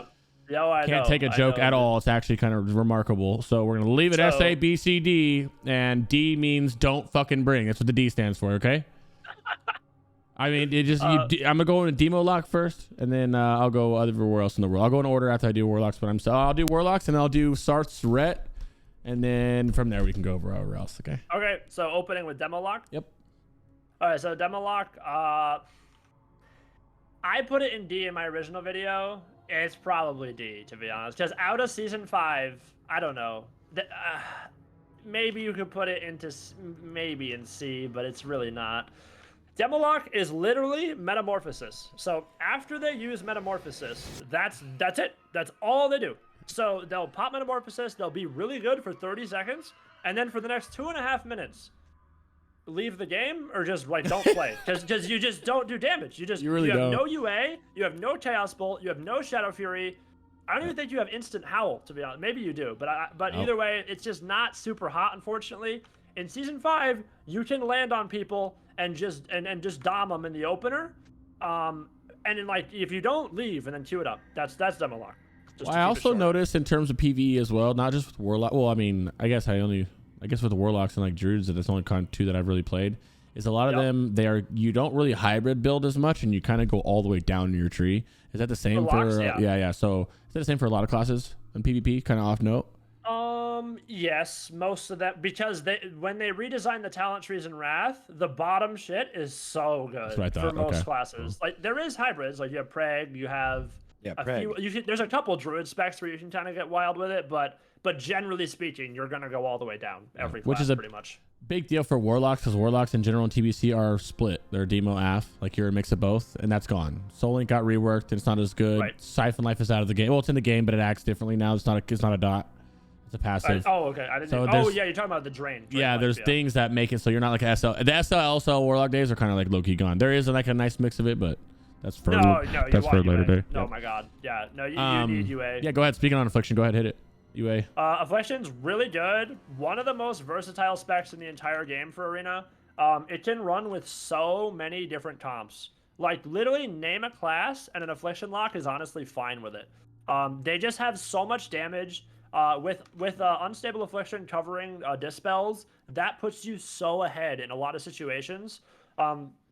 It's a very, very good spec. Let's see. Let's just think about some basic things for Affliction. So they have Shadow Flame now, 90% slow. They have Portal now, obviously, which I guess all locks have, but Portal's really good. So on Blade's Edge, you put the Portal on the bridge, and then if you have a melee cleave on you, you jump off the bridge, and now the melee cleave has to choose. Do they want to stay on the bridge and try to kill somebody, or if your whole team's down, then they're fucked? Or do they want to chase you and then you port up and then now they have to run all the way back up? Oh, I can't wait. Unless they're a DK, then they grip you off the bridge and then you die. Get over here. But yeah, Affliction's very good, very versatile, very strong. I put it in A. The reason I put it in A is because Affliction, if you can't get away, you're useless. Like, you're like a Shadow Priest with no dispersion. If you can't get away, it is absolutely, you're just a corpse. Like, Turbo Cleave runs over Affliction locks. They have Tremor Totem. They have Warriors with Berserker Rage. The Paladin has 4 CC breakers. They literally just all in your Warlock and kill them. TSG is super hard to deal with. Even Kitty Cleave is annoying to deal with because the Feral has Berserk to break your fear. And A-locks are squishy now, by the way. So you're not a tank. Like in TBC, like locks are Tonka trucks. Nope, not anymore. In Wrath, you are, you'll live a little bit, but like if you get hit, you're gonna die. You're not like invincible at all. So can you give me an example outside of here of an S tier, so if we know what bracket, where to set the bar at? I only put 3 classes in S tier because no other classes can compete with these 3 classes. Do you want me to say 1 class or just 3 one. classes? The best of those, 1. in your opinion, yeah. The number 1 is Ellie. Ellie is so What? insane in Wrath. S5, Ellie. 6, 7, 8. Ellie is, they go Like from Ellie being Shaman? Ellie Shaman. Dead ass? Ellie Shaman. You just shook him. Oh, is that a hot take or is that dead ass? No, dude. What? No, dude. Ellie pups? The damage burst. Oh my god. Ellie is psychotic. I literally hate, if you fight a good Ellie Shaman, dude, you want to leave the game. It's so tilting. Bro, so all my homies' reality is like, yo, we should play Ellie Lock 2s. I'm like, Ellie's garbage in my head. So that's actually, oh shit. No, dude, Ellie is psychotic. So in TBC, Ellie's a meme. It is a meme. It has no thunderstorm. Yeah, that's caught me off guard. Wow. It has no lava burst. It doesn't have what it needs. In Wrath, the reason Ellie is so strong is because you have Wind Shear, so you're shutting down any casters. You have Thunderstorm, so you're knocking any teams. And Thunderstorm is a joke, by the way. If you hit somebody with Thunderstorm, like you can send somebody from the middle of Blades to their spawn room. Like if you line it up right, and you have Ghost Wolf, obviously, so you can instant Ghost Wolf to areas. Wow. Yep. Ellies have Earth Grab totems, so if you have a cleave on you, you pop your Earthbind totem, it double roots both the DPS off you for 5 seconds, you Ghost Wolf out and you're chilling. And then when they get to you, you Thunderstorm them away and you kill them with a Lava Burst midair. Like, they're a really good class. They're hard to play though. Ellies are super now hard. it makes sense why everybody keeps telling me to play Destro Ellie. I'm like, why the fuck would I play Destro Ellie? Now it makes sense. That's super popular too. Yeah, that makes a lot of sense now. Yeah, but they're hard to play though. Don't think like they're a face roll comp. Some people say Ellies are easy. Like go play an Ellie to rank 1 and tell me that. Like Ellies are insanely hard because if you mess up your Thunderstorm and you don't have Earth Grab totem, you're dead. You don't have anything. They have no defensives. Like Ellies have next to no defensives. So if they mess up and they get caught out, the Ellie is a corpse for sure. But overall though, there's so many comps, and if you just look at the private server ladder. I mean, Ellies are just everywhere. Top tier 3s. 3s specifically, they're pretty good in 2s, but 3s they're gods. Like Thundercleave is just ridiculous. Wow, I did not expect that. That's crazy. Yep. So that's Ellie. I don't want to talk about it forever, but yeah. Does Ghost Wolf have 100% chance to movement speed? It doesn't remove slows, but it does. So it's not Druid. When you Ghost Wolf, if you're slowed, you're still slowed, but you can instant Ghost Wolf, and yeah, it'll speed you up a little bit. But if you're slowed, then you're slowed. So what did I answer your question? I'm sorry. Yes, no, someone asked if Ghost Wolf has 100% move speed, which you did great. Yeah. Oh my god, that'd be a joke. No, I think it's 30 or 40. I gotta look it up. Yeah. Oh, so Ellie's the bumper. So now we have the standard. I said that because people said Affliction for S, so I wanted to put Affliction and Ellie compared because now we can go. Oh, is it as good as Ellie is? Okay, so back down there to Destro. Destro, yeah. And before I go through this whole tier list, like. You can literally do triple prop pally to like decent rating. Like Wrath is so like don't take this tier list to be like, well, fucking Ellie's S+, so I'm gonna go fucking Q Ellie, and that's it. I'm not gonna play anything else because it's not S+. Like you can literally play a B tier spec to like Gladiator, maybe even rank 1. Like you see LSD2, like I'll put Boomy. Boomy's gonna be in B tier. You can see Boomy's in Glad, and maybe rank 1 is LSD2. So don't think, oh, it's only S+. Wrath is so balanced, dude. You should play so many things. Just to get that out of there. So I don't want everybody to be like, oh my god, he's fucking just saying don't queue any other classes. Like, they'll still say that. So that's the opposite of what I say, dude. Don't play whatever you want and don't reinvent the meta. Fucking come up with something. Wrath is really diverse. But yeah, so you say Destro? Yeah, Destro. Where do you put Destro at, buddy? So okay.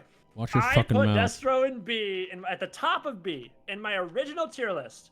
And all the BG warlords are in the comment section, like, holy shit, bro, Destro, Chaos what server Bolt. are you playing on? Strictly bro? arena Destro's too, yeah. insane. Like, it maybe could be bottom of A. Destro is absurdly broken with LSD or LSP. That's why people complain I put it in B. So if you play Destro Lock, Ellie Shaman, Holy Paladin, God comp. It is so insane, so good. Same thing with Resto Druid. It is so good. Rank 1, S+++, okay? Put a Destro Lock with anything other than a spell cleave, and you're just useless. Like, what are you gonna do? Like, I'm trying to think, like, literally name a class. And Destro Lock, it'll do okay, but it's not gonna do great like Affliction would. That's why I put Affliction in A. You can literally put Affliction with any team, and it will be really good, pretty much. That's a very good. Destro, That's a very good way to look at that too. Is like comparing. We put it in B because you compare this to Affliction. It's not going to beat it out unless you're with that God comp. So no. Affliction's 100% better than Destro is. Cool. But yeah. So if you remove LSD, Destro's not even that hot. But if you put LSD in the game, Destro's fucking psychotic. So so I put it in B, top of B, for sure. And yeah, it has Chaos Bolt. It's got Shadow Fury. Does a lot of damage. But again, it's a Warlock, and if you get a Turbo Cleave on you, or you get anybody who's got Dispels, and you can't get away, you're dead, dude. All you do is cast Chaos Bolt, and they know that. They're just gonna get whatever. Every time you go for Chaos Bolt, they're just gonna do everything in their power to stop you. And once you don't Chaos Bolt, you're literally useless. You don't do any damage. You immolate somebody, and then you can flag them. That's it. Then you sit there and you just twiddle your thumbs and you wait till you can cast Chaos Bolt. So it's not like this insane comp. Like Affliction is just putting out damage 24/7. A-Locks do so much more damage than Destro does. But Okay. Destro has the big burst, so that's why everybody thinks it's this god tier spec. It's a good spec. Destro's Can good. flag, shadow burn, what incinerate, backlashes, proc a lot too. Yep. There's more to it, obviously, but I get what he's It's saying. Yeah, we get what he's also- saying. So fun in BGs. Yeah, Oh, like yeah. you mentioned. I It think dominates. Destro in Wrath is like the most ridiculous BG like class of all It's time. ridiculous. Yeah, well, there's so like Ellie's in there. Yep, Destros, anything that hits hard. You Chaos Bolt somebody in greens, dude. They're 100-0, no question. They're 100-0. Yeah.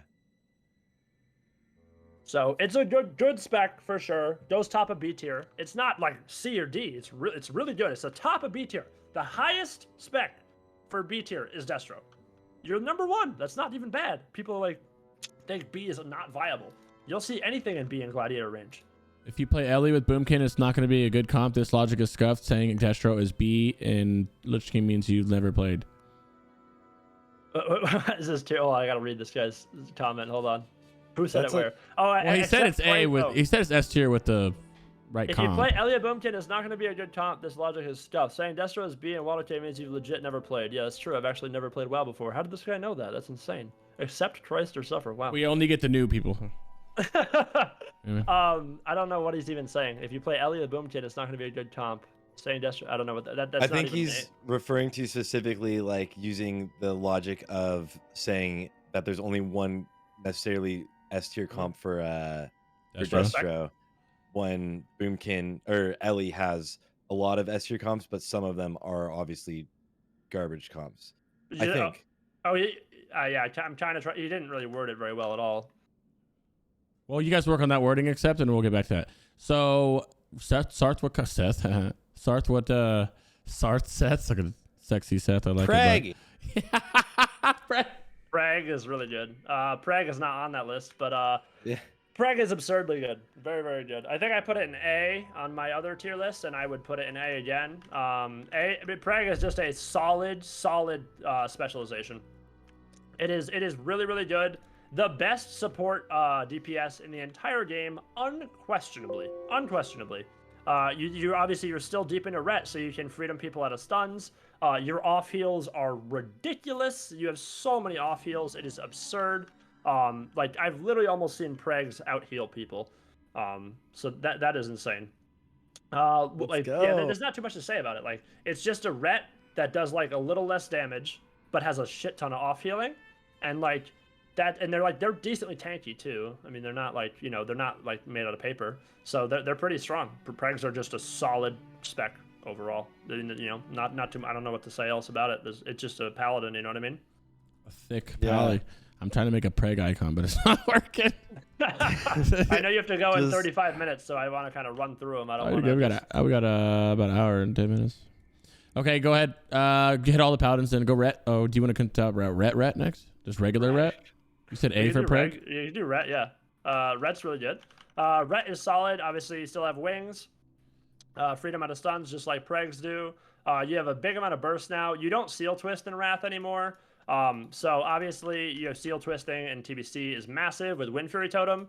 Wind Fury Totem is also nerfed in Wrath. So TBC Wind Fury will give you a potential double swing. So when Ret seal twist, I actually have a screenshot of me getting hit with 9 melees at once from a Ret in TBC, and I took 9,000 damage and I died.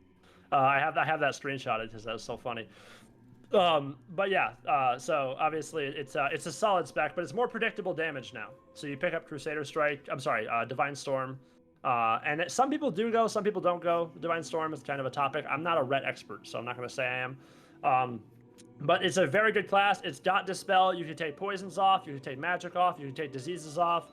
You know, you've got Bop. You've got DSAC. DSAC is a huge ability. Divine Sacrifice. That is a new ability. It goes in A if you want to put it there. Cool. But yeah, it's really good. Divine Sacrifice and obviously Hand of Sacrifice are really good. It's like just like Preg, except it has less off heals.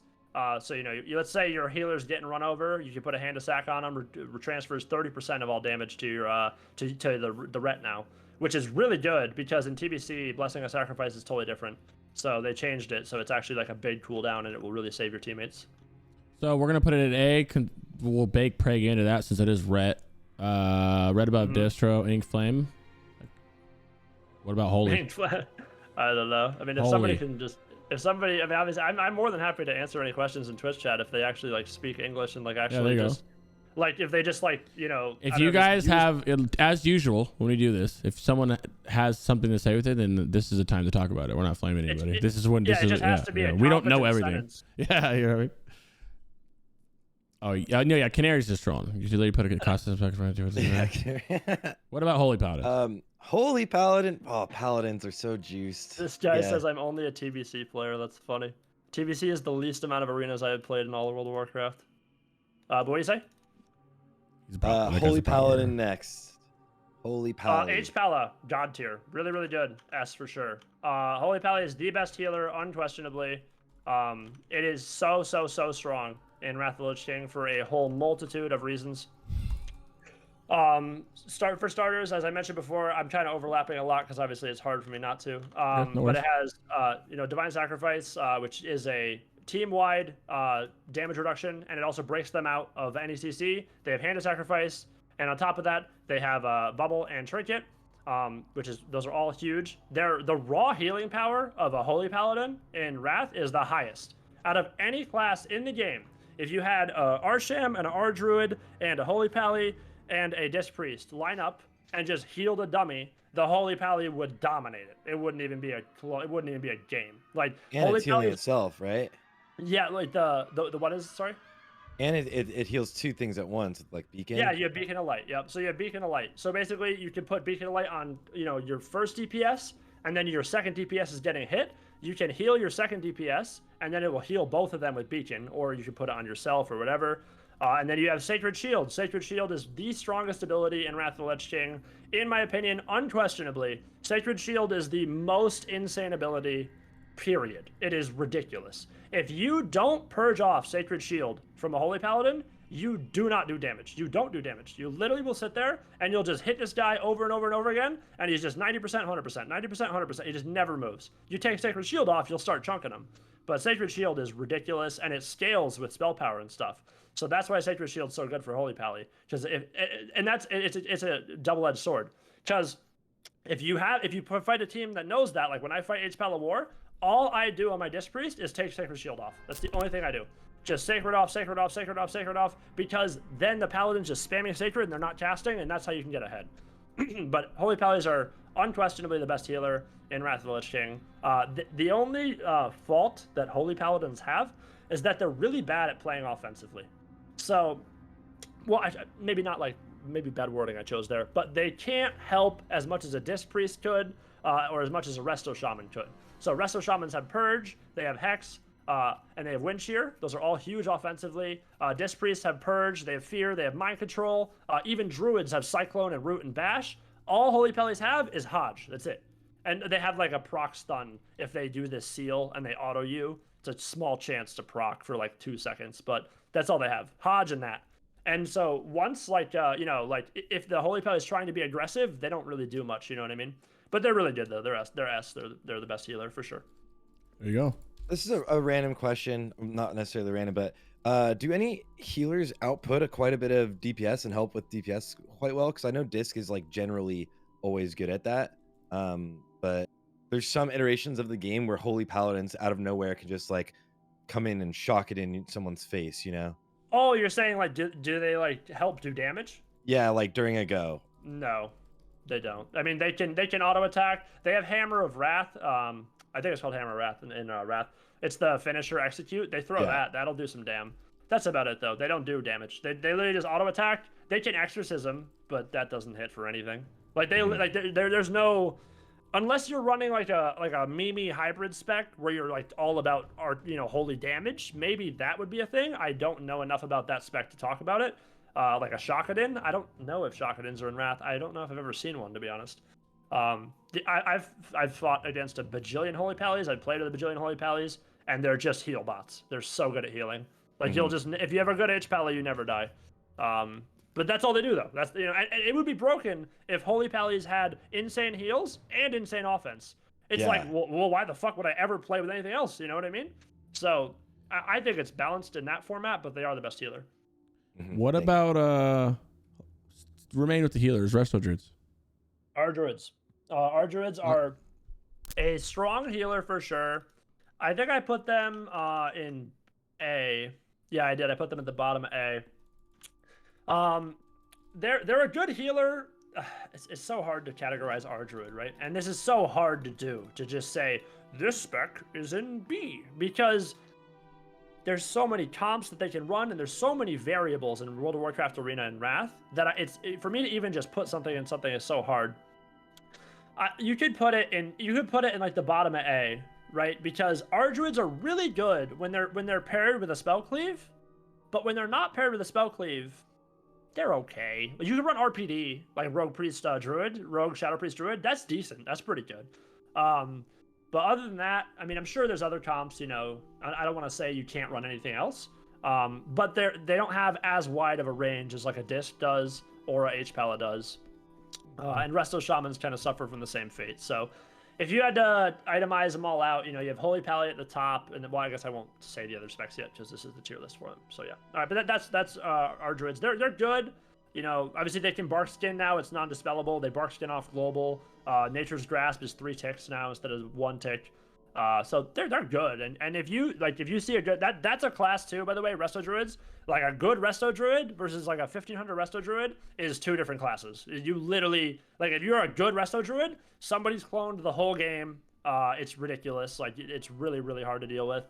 They're constantly controlling the whole lobby. They also get a big buff to their Swift Mend in Wrath. So if you put a Rejuve up on somebody and you Swift Mend it, it doesn't eat the Rejuve. It keeps the Rejuve on there, but it heals them as if it ate the whole thing. So that's a kind of a nice buff too. And they get Wild Growth, obviously. Not everybody specs Wild Growth, but a lot of people do. Depends on what you're going for, because if you want Insect Swarm, then you'll go into deeper into Balance, and you also get Nature's Reach for the clones and stuff. But yeah, they're by bottom of A for sure. What about? Okay, so I want to ask. I see it a couple times too. What about how's Resto Druid Lock? Our Druid Lock is really good. Is it still like a good comp, like a good one? Yep, you can run it with our Sham Lock is better in 2s because the Sham can help kill, right? So if you're playing with a Lock and you're a Resto Druid, what can you help with? You have Bash, you have Cyclone, you have Roots, and you have like Wrath and Insect Swarm and Moonfire and stuff like that. But if you're fighting an H-Pally team, and H-Pallies are rampant in Wrath, remember, you can never take off Sacred Shield unless like you get devoured, if their pet devours it, which is like fucking good luck. The Pally will put it back up in 1 second. So it's good. But the lock and the druid have to play very well, because if they're not perfectly in sync, they won't have enough damage to finish. Whereas our sham lock, the sham can just like purge the shit out of whatever they're killing, and it makes it a lot easier to kill them. Okay, cool. While you're on that, Resto Shaman, you can go on Resto Shaman next. Our shams, very similar. Our shams do have lust though, because bloodlust is or heroism. You know, bloodlust heroism is ridiculously strong, 40-second duration, psycho haste for casters, melees, like every class loves that. So, but they do have, you know, a similar fate. Whereas if a cleave goes on an Arsham and nobody peels him, the Arsham is absolutely dead, 100%. Like I've ran some cleaves and stuff in my warrior, and if they have an Arsham, we just open him, and that's it. That's the game. Like if they don't peel us, the good ones will. The good, like MLSs, the MLSs, and any spell cleave with the Arsham, like you can run Shadow with the Arsham, which is Frost Mage, Shadow Priest. If they peel the opener and the spell cleave gets ahead, the cleave lost, no questions asked. What's PhD? PhD is H Paladin, so Holy Pally, Marksmanship Hunter, and Death Knight. Wicked strong comp. Okay. Wicked good. So you say A tier but above Resto, right? I assume. I don't know. Like I put it above Resto in my video. Arsham's, it's just so you could do whatever you want. You could put it on either side of it. Like it's an A, but you have to be really good too. Better than they were in TBC. Oh yeah, dude. Oh yeah, our shams are fucking gods. Yeah. So it looks like our shams are much better than TBC, and Resto Jews lose a peg. Yeah, because that's such a swap. Yeah, but it's not like our druids are bad though. You just have to be like. It's no feral charge. Yeah, you got to watch it more. It looks like you're a tree, so you can get banished more often with all the warlocks, as well as no feral charge. Yeah, true. Yep, you got to watch banish, so you always focus lock and you watch banish, but you just shift out of it super easy. Yeah. And then when you shift out, you can shift out of a banish. No. You shift out when he's casting the banish. Okay, so like you'll be tree. Yeah. And then if he casts banish, you just shift out so it doesn't land. And then once you're already out of form like that, then you can just start casting clone or threatening something to eat a CS or whatever for your team. Or you can just go, and then if you get locked, you just go bear and bash somebody. So. Riptide. Riptide. Riptide's good. Yeah, there you go. Instant. They get a second instant heal. That's kind of exciting. Urshield's buffed. Sorry, I didn't say that. Urshield's buffed. This is so much information. I'm sorry, guys. So Riptide's good, but Urshield's super buffed now. In TBC, you dispel Urshield one time and it's gone. Boom. Urshield's in the trash can. No longer a thing. The sham has to respam it. In Wrath, if you dispel Urshield, it will take off charges of it. So, it starts out, I think it's 8 or 9 charges off the bat, and you dispel it, it goes down to 7 or 6, 5, 4, 3, 2, 1, every time you dispel. So your globals are getting eaten up by that. Whereas in TBC, it's just, I feel so bad for our shams in TBC. You hit, like when I play disc and stuff into that, it's like, all right, there's Urshield. Okay, it's gone. All right, nice job. It's like, just so, and he has no Riptide, so he's just sitting there, and if you play with the lock, they're just tongues the whole game, and that's it. They just cast. On the shaman front, totems. How's this? Anything changed totem wise? Objective, like they're kind of easy to handle with in BG's arenas anyway. Yeah. Nice. Oh yeah, it is one global. Yep. So yeah, there is I don't play Arsham or Shaman. I do want to learn Arsham, so I'm not going to say I'm an expert in that class at all. However, yeah, you Stoneclaw totem gets a buff. So when you Stoneclaw, it will give yourself and all your totems a big shield, so that's really nice. So when you get tunneled, you can put Stoneclaw down. It'll give you a beefy shield, and if they try to kill the Stoneclaw, it will stun them, so that's nice. After Stoneclaw, Manatide's buffed too. So Manatide has I think it's 13,000 health now, whereas in TBC, Manatide had 5 health. So they put Tide down, I throw 1 wand, and that's the cooldown. It's just in the trash. Whereas, at least in Wrath, your DPS has to help kill it. They can't just, 1 click. All right, yep, there's Manatide. 1 click, there's Urshield. So Manatide's bigger, Urshield's bigger. I'm sorry, yeah, Urshield is better too. So those are 2 big buffs. Is that glyph you're talking about for the 5K shield? What glyph are you talking? Yeah, it's a glyph. Glyph of Stoneclaw totem. Okay, cool. And what's the 4 totems? Is that a talent, or is that just? Yes. No. I'm sorry. 4 totems is just a baseline. Every sham has 4 totems. Yep. So you have there's 3. But how do you have set up the combination of 4 or something, like an add-on? You or do. something? Yep. Okay. It's in the bottom left, like where your stealth is for That's a rogue, fucking cool. or like your stances are for a warrior, or makes me want to play it more. Yeah. So and you can choose, and so you'll have and you're always running it for whatever your comp is. So you have like a baseline one then you'll have like a tremor one, then you'll have like a I'm dying one. You know, you'll have like your setups, and then you can obviously individual drop if you need to, like grounding and stuff like that. Damn, I might try this. I'm going on. It's way more I'm going convenient. on a trip this week, but I'll be back Thursday. I think I'm gonna start LA Shaman on that Lich server on Friday or something. Yeah. I'm gonna start a new alt there. I don't know which one, but Shaman's kind of. I've never played a Shaman before ever, so it kind of sounds fun. Yeah, they're really hard class to play, but they're really rewarding. I mean, I love like when I play with a good R-Sham, it's very fun playing with good Resto Shams. But when don't worry. I am from TBC and I play the most difficult fucking class in the game, the Warlocks. Yeah, okay? you do. So I am fucking adept when it comes to rotations at this point. Okay. He isn't locked in. I've never seen him miss a global. He's locked. This guy's fucking mad, dude. He's got a 1 through 0. Yeah, run those logs up. Damn it. Okay, so you can touch on both Priest, Disc, and Holy. Disc first, and then it's just your bread and butter right here. So you know, I love Disc Priest. Sell Disc it. Priest is so much fun. Yeah, so it's a really good. Discs they get big buffs going into Wrath. You have the coolest spell in the game. Hello, Penance. It is so sick. It's a channel, so you shoot Penance, and it's basically 3 flash heals, right? So you Penance your teammate, and it will give them 3 heals. It shoots like bolts of like holy light. It looks sick too. And it stacks your Grace. Grace is a big thing for Disc Priest now. So that's in the talent tree. There's 3 stacks of it. Each stack is 3%. So you'll have 3% Grace, 6%, 9%. And if you penance somebody, it just puts them right to 9. That comes off penance and flash heal, G heal, and I think binding heal as well, but maybe not binding heal. But yeah, so you keep your Grace stacks up on your targets, which is really nice. It also gives you Divine Aegis procs, which is like a little shield. So if you get big crits with your penance, you can get a double shield. So you have Power Word Shield, Divine Aegis, and Grace up. So it's really fat. And it's a really short cooldown too. So, you know, it's about 10 seconds. I think you can glyph it. There's something that makes it either 8 or 10, and I don't remember. I just play Disc a lot, and I don't remember actually if it's 8 or 10. I could log into my character and check, but it's really short, so it's really nice. It gives Disc exactly what it needs. Because in TBC, if you're a Disc Priest, right, you have Palm, Renew, Shield, and then you can either choose to cast a heal or run away. And in most situations, it's better to either run away and dispel somebody than it is to cast a heal. So it kind of, I don't know, Disc in TBC doesn't feel right without Penance. It's like exactly what the spec needed. But yeah, so also LOS with it, right? So like once you start the channel and then they can run away, right? Yeah, like so missiles, if you penance which is somebody amazing. when they have to be in your line though first. When so you start, penance, yeah, but I mean, there's very few situations that you would penance somebody and they would loss you. Like if I was healing somebody and they lost me, I'd be fucking screaming at them like, "What are you doing? Like, get back in my loss! I'm trying to top you." You know what I mean? Yeah. But it is good, yeah, for sure. It's very good. And then let's see other Disc things. Obviously, you can PS while stunned. Huge.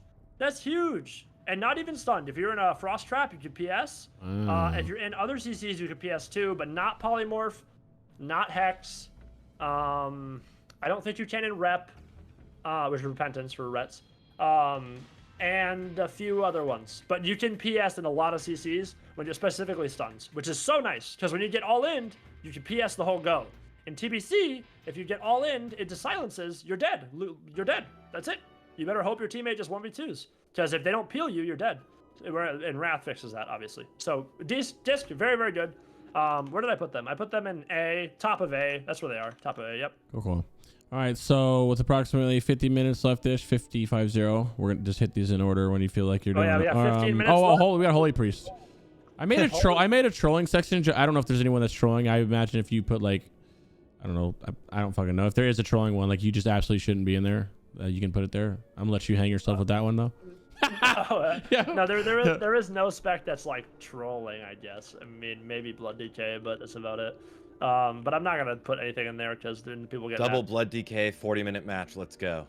No, they fucking lose. They don't do any damage. I think they death strike or whatever for big crits. Just heal themselves back up. So yeah, but you just go the healer. You don't go the DKs. You just CC the DKs and the healer's dead. Like, what are they gonna do? Double grip and then leave the game. So what are we on, Holy? Yeah, Holy's chat says it's S tier, right? Holy is S tier. They're thinking of Shadowlands, dude. That's not S tier or Wrath, dude. Holy is D. D for sure. So why is it D? What makes it? Holy is D. What's it lacking? Holy, obviously, the biggest thing, I already talked about it a bunch, it doesn't have Penance. Penance is huge. It doesn't have Divine Aegis. It doesn't have Rapture. It doesn't have like if you literally go to the priest thing you have open, the WotLK one, the WotLK talents. So I know there's a delay, so you probably already. You're fine. Yep, I got it. So if you go into that, oh, there's a big delay. It's like 20 seconds, 30 Refresh. Refresh. Hold on, let me refresh. Yeah. So just a side note, if you're ever watching someone stream, you should probably refresh like once an hour because it'll slowly over time latency makes it separate more and more. Right. Now I gotta add. Whatever. So holy is not great. They have body and soul, which you'll find. I'm hovering over it. Go ahead. Yep. So body and soul gives them a speed boost, right, which is nice. I think they get blessed resilience, which makes them a little bit tankier. But the biggest thing, you know, they have. Oh, I can see your stream. That's perfect. Yeah, but it messes your camera up. Go ahead. Oh, okay. All right. Then yeah, they have body and soul speed buff. They have no PS, right? So PS is so big, which is pain suppression for dist. If your teammates are dying and you're a holy priest and they're gonna get like nuked by somebody, what do you have for them? 0 abilities. You have nothing. Just you can cast a flash heal and just pray that they live, which is not great, obviously. You know, you need. But you don't get sheared. When you're in arena, you need an emergency button. Oh shit, it's a fucking cleave. They're murdering my rogue. PS, you know what I mean? Now they have to swap to me or else they still tunnel rogue and they do less damage. So that's huge. As I mentioned, Divine Aegis, all that stuff. GS doesn't matter in arena? Oh, or can it even be? Gear store? GS? Yeah, Guardian Spirit. Can that be dude at all? Guardian Spirit?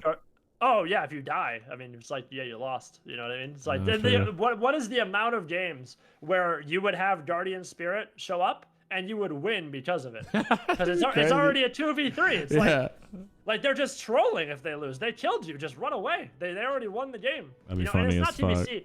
There's cross kills in TBC. Like there's a shit ton of cross kills in TBC. That's not a thing. It is a thing in Wrath. I can't say it's impossible, but it's much less than TBC. Because healers have real cooldowns. They have solid core abilities that will allow them to keep their teammates alive. In TBC, they don't have that. No Riptide. Mana pools are a joke. No penance. That's why there's so many cross kills in TBC. Just because you burn all your shit trying to get a kill. You kill, now your healer zoom, your DPS zoom. Now they could possible cross kill, That's not as relevant in Wrath. You don't use it for so cheat D death, for you sure. use it for 1 minute. That's dope. Yeah. Body and Soul's like the only thing good from there. Yeah. I feel like it should be a diss talent. I'm kind of upset about that, but whatever. I play Priest for a while. I love Holy's D for sure. I think I've seen one Holy Priest at like, I don't know, 1900 or something, but. Don't worry, guys. If you're Falcon, we know you can do it. It's viable. Don't worry. It's not trolling. Okay. I didn't put it in trolling. Hit those rogues. Rogues. Okay, what do we got first? We got combat. Oh yeah, killing spree. Let's go. All right, so combat is one button in Wrath of the Lich King. So they have killing spree. Once they don't have killing spree, they need to leave the game. So they go into D tier because that's all they do. That's all combat does. They are the most one-dimensional spec for Wrath of the Lich King. I don't know what you want to say about Demonology, it's the same thing. Yeah, combat is. That's why season 5, guys. You queue demo lock. Look at we just broke the beta. Combat rogue demo lock. You all in somebody, it's over. They're dead. Yeah. They just metamorphosis killing spree. There you Boom. go. That's up to like 2K rating, easy. That's Free. And then That's free rating. yeah. If it's a holy pal, you just leave and then you just queue it up. What about Asses? What about assassination? You mean mutilate? Yeah, mutilate's decent. Season 5, it'll be a lot more relevant because mutilate is the closest thing to a TBC rogue, which is assassination, obviously. They have a decent amount of sustained damage with mutilate, but they have no shadow dance. So obviously that's not super great. And then I don't think assassination. Do they even have step in Wrath? I don't remember. No, they don't have step. No, if they go deep assassination, they don't have step.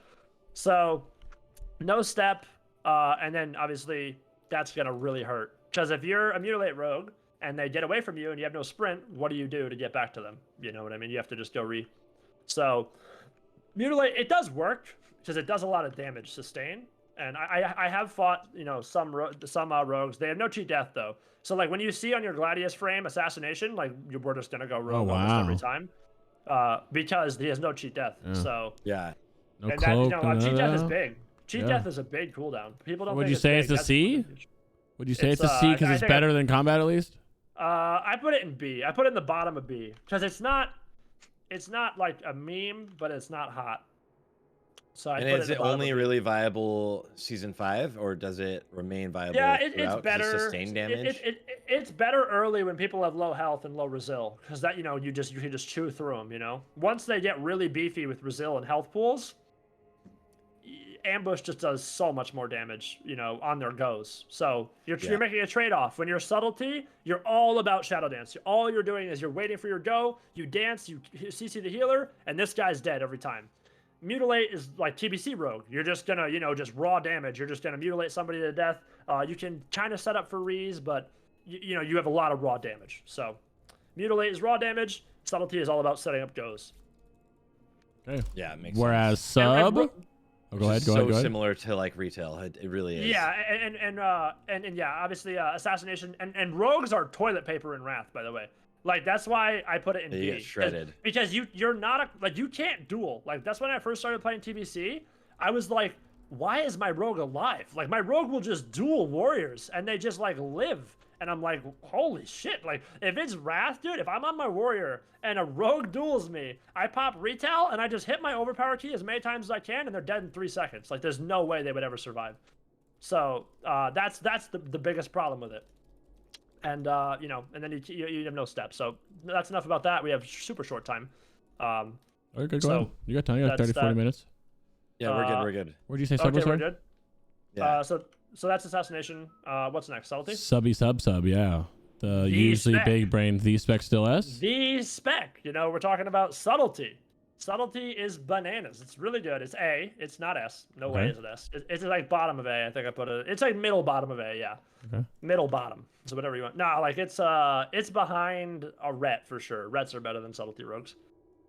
But they're good. So you pick up Shadow Dance, right? Shadow Dance, I believe it's 6 seconds. So it's a 1 minute cooldown.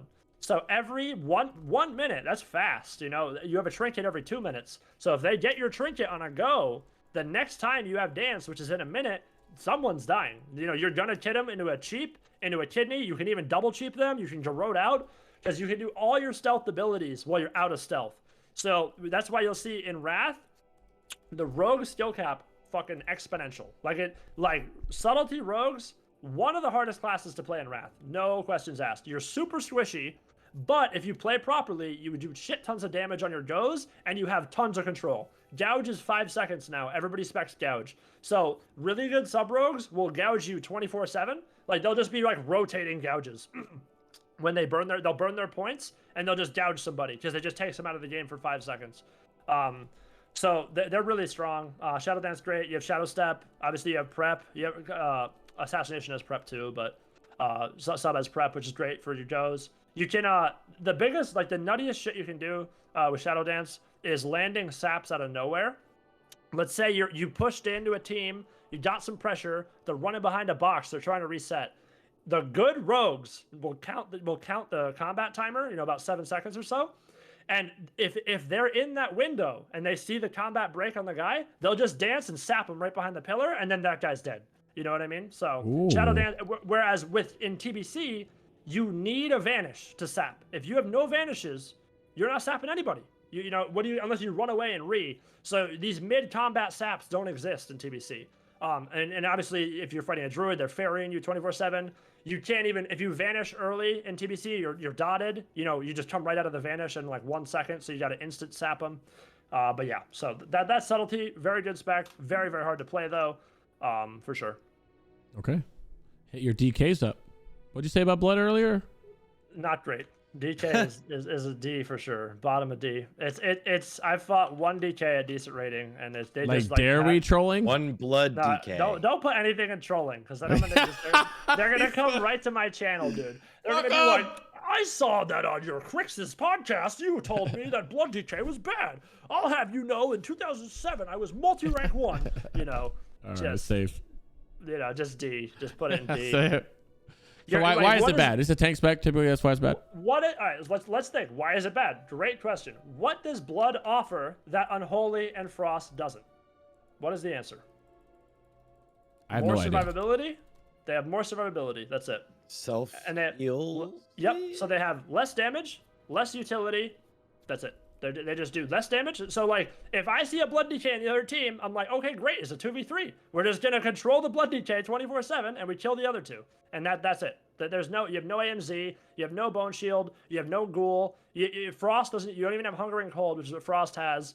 And your damage is like, I think you use it's either Death Strike or Heart Strike. One of them, like if it crits, it will do some damage, but that's all they have. It's like a super RNG spec, because if you don't get crits on your swings, you don't do anything. You're just this tanky guy who does no damage if you're not getting those crits. So yeah, D. Cool. What about Frost? Frost is it's decent. It's B. It's bottom of B for sure. I think I put Frost above Assassination, which I did, yeah. So it goes above Assassination and B, as in boy. And As in boy. Since A rhymes with it, I don't know why I did that. It does not rhyme with in banana. We're putting it in the banana tier. So yeah, Frost is a very one-dimensional spec. Okay, so this is a spec where they have Hunger and Cold, right?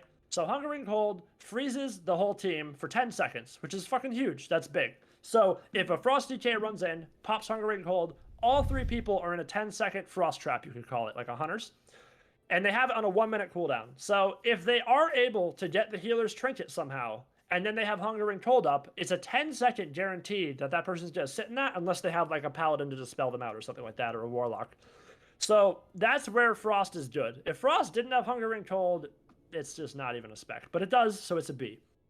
It's the bottom of B. It's a decent spec. It does a lot of damage. So if they're Howling Blasting, that's what you get. You get like this ability called Howling Blast. And they do pretty high raw damage, but they're also squishy too. They're not as tanky as Unholy is. So Unholy, as I mentioned before, Bone Shield, Anti-Magic Zone, you have 0 of those. And you also aren't able to heal as much as Frost. Because Unholy, you get like buffed heals from if you Death Toil yourself and stuff like that in your Lichborn. You don't have that in Frost. So lots of damage, super squishy, and that's about it. Not a lot of utility. Okay. Have you? There's like a video someone sent me the other day about like an old school like 2014 or something video of this guy using Howling Blast and just running around and just being like Howling Blast, and it was like the most like authentic old school WoW video, and it's great. Like it's just crits like crazy and does a ton of damage. Yeah, no, it that's does the do only great fun. damage. Yeah. Yeah, if they stack up their runes, it's big. I mean, Howling Blast, it fucking hurts. So that's why it's B. Don't sleep on Frost DKs. Don't be like, this guy's not gonna kill me. You'll die. He'll hit you big damn. So stacks of that runic power, you're gonna be in the toilet bowl. But Yeah. that's about it. They're big damn squishy. That's it. Big damn squishy. That's perfect. What about the third one? Unholy is The the spec. Gigas. So Unholy is the PvP spec for DK, unquestionably. They have the Ghoul up 24/7, which gives them Ghoul stun. The Ghoul even has a nice defensive called Huddle, which allows them to not take damage. They can literally blow up the Ghoul for damage too. Corpse Explosion, that does a shit ton, by the way. So if the DK all-ins you, and like they got you super low and they have a Strangulate left, they'll just strang you, and then they'll Corpse Explosion, and you're dead. Like you're just dead. There's no way you're gonna live. So they do a lot of damage. We're going S tier, A tier. My tier list has S plus and S because the stuff in S plus doesn't like you can't put a DK with an Ellie because Ellies are so good. DKs are good. They're a strong class. They can play a lot of comps. They're very versatile, but they're not an Ellie or a Holy Pally level. Like there's 3 specs that I put in S plus that are just the cut like Biss, Wrath of the Lich King. Okay. So I'd put it in top of A if you want to do it this way, or if you want to do S plus, then put Ellie in S plus. So what's up here with S plus? Like this? Yeah. Ellie and Holy Power. Ellie, Holy Power, S plus? Yeah, and then Disc is not S though. Disc is like top of A. Okay. You could put Disc like behind Affliction Lock. It's not S. Discs are too easy to kill for them to be S. Okay. If Discs should live longer, they would not be they would be S, but they can't. So. Perfect. There we go. All right, so Unholy DK, obviously, as I mentioned, and then you have lots of damage. You have the biggest thing, Desecration, right? So this is the worst part about fighting Unholy DKs. Every time they do, I believe it's Plague Strike, which is a part of their regular rotation, it puts Desecration on the ground, which is this big AoE slow, and it's non-dispellable. It's a physical effect. It's Frost Trap. It's literally just Frost Trap. So like when you have 100 Frost Trap on the ground, it's the same thing, except they have it up all the time, and the whole arena is covered in it. So you're 50% slowed all the time from Desecration. So when a DK gets on you, and they put Desecration down, even if you dispel their Chains of Ice, you're still 50% slowed. So it's really hard to get away from a good DK, because they're always going to have everything desecrated. And it's not only on whoever they're hitting, it's on the DPS, it's on everybody. So the whole team is slowed 24/7, and it's non-dispellable. The only way to get rid of Desecration is to freedom out of it. If you don't have a freedom, you're just waddling. You're waddling around. So, yeah, DKs are strong. Desecration, great. Oh, Gargoyle. Didn't mention Gargoyle. There's so much stuff. I always forget stuff. Sounds fun. Gargoyle's bananas. That is the strongest. Like, I would make the argument, but Gargoyle's one of the strongest cooldowns in the entire game. If a DK pops Gargoyle, they just, like, the thing will solo people. Like, they summon this thing, it flies down in the arena, and it just starts casting like rat. It looks like a rat. I think it's called Gargoyle Strike, I think. But it just throws bolts into people, and it just demolishes people. Like, I literally will be playing solo queue, whatever. I'll be on my disc, the Gargoyle will be out. I'll try to shackle it, but it gets dispelled. You can shackle it because it's undead, and you can turn evil.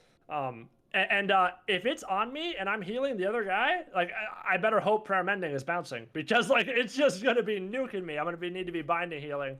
So when you put the Gargoyle on the kill target, that's rough, dude. And that's one of the reasons why you can't play a spec like Holy, because if you fight a DK and they Gargoyle a target and you're just sitting there flash healing, just leave the game. You're that guy's dead, dude. You gotta shackle the Gargoyle. You gotta peel it. You cannot let the thing cast. Okay. It does so much damage. Someone says gargoyles are favorably scripted on private servers. They heard. Is that true? I heard that that's a couple for things. Snapshotting currently, I think, right? So like right now, all of your abilities can snapshot on, like all of your buffs can snapshot your gargoyle in your opener, and it will just be like, it'll be hasted, it'll be just buffed up with all of the damage it does. It's crazy. We don't know if that's gonna be a thing on the live realms. That's definitely a difference. Yeah. That's a great question, and I would like to know the answer myself. Whoever asked that, I see the question. That's a great question. I would love to know the answer. One of those things that's got to be tested. Yeah, Rug said he wasn't sure either. It's his first thing he was going to test on beta. Cool. Yep. Nice. Yeah, that'll be good to know. But yeah, that's DK. Okay. Boom Daddies. Boom Daddies. Daddies, bro. I have a soft spot for Boomkins. Me too. I love Boomkins, but I am not going to favor them. I still put them into the S2. bottom of B. They're above Frost. Okay. Their boomies are okay. So they're super comp restricted, right? So that's why you'll see the B tier is super comp restricted. Assassination can only play with like stuff that's high damage, and they're all about cleaves. Frost is the same thing. Boomkins can only play a few specs, and Destro can only run a few cleaves. That's why they're all in B. I like that. Because they don't have the versatility, Because, like, for example, like rogues can run, like if you look at above B tier, all those specs above it can run a shit ton of comps to high rating, whereas these ones in B can't. But they're still good though, and that doesn't mean they're bad. So don't think, oh my god, Boomkins B is dog shit, nobody queue it. Like, no, it's strong. As I mentioned before, LSD2, that is unstable affliction, so a UA lock, Boomkin, and a Resto Druid or a Holy Pally. You cover everybody with UAs. You're cloning the whole game. You're fearing the whole game, and you're setting up kill windows. The strength in Boomkin is if the Boomkin is left alone, okay? So nobody touches the Boomy, they are literally 2x on the damage meter, any other class. If they could just sit there and just turret, Insect Swarm, Moonfire, Wrath, Starfire, they are gonna nuke the whole lobby. Like, I couldn't even tell you how many people in solo queue, like, I'll just swap to a healer like a Disc who has no PS, and they're not ready for it. I'll get some procs on them, and if I have like a Starfire proc, I'll just hit them with 3 Starfires, 100-0, they're dead. And you use Starfall does bananas damage. Starfall, for anybody who doesn't know, new ability in Wrath of the Lich Chain for Boomkin. So you pop Starfall, and you have 20 stars, so it's kind of a hard ability to use. Everybody, I don't know what the range is. Maybe it's 30 yards or so, 20, 30 yards, somewhere in there. And you have 20 stars that are going to fall out of the sky and hit the enemy targets, okay? Now remember, you have 20. So if you have, let's say you're fighting a mage team, and they pop mirror images, and use Starfall, your stars, which you only have 20 available, are going to start hitting the mirror images, which doesn't help you because you want to kill the enemy team, not the mirror images.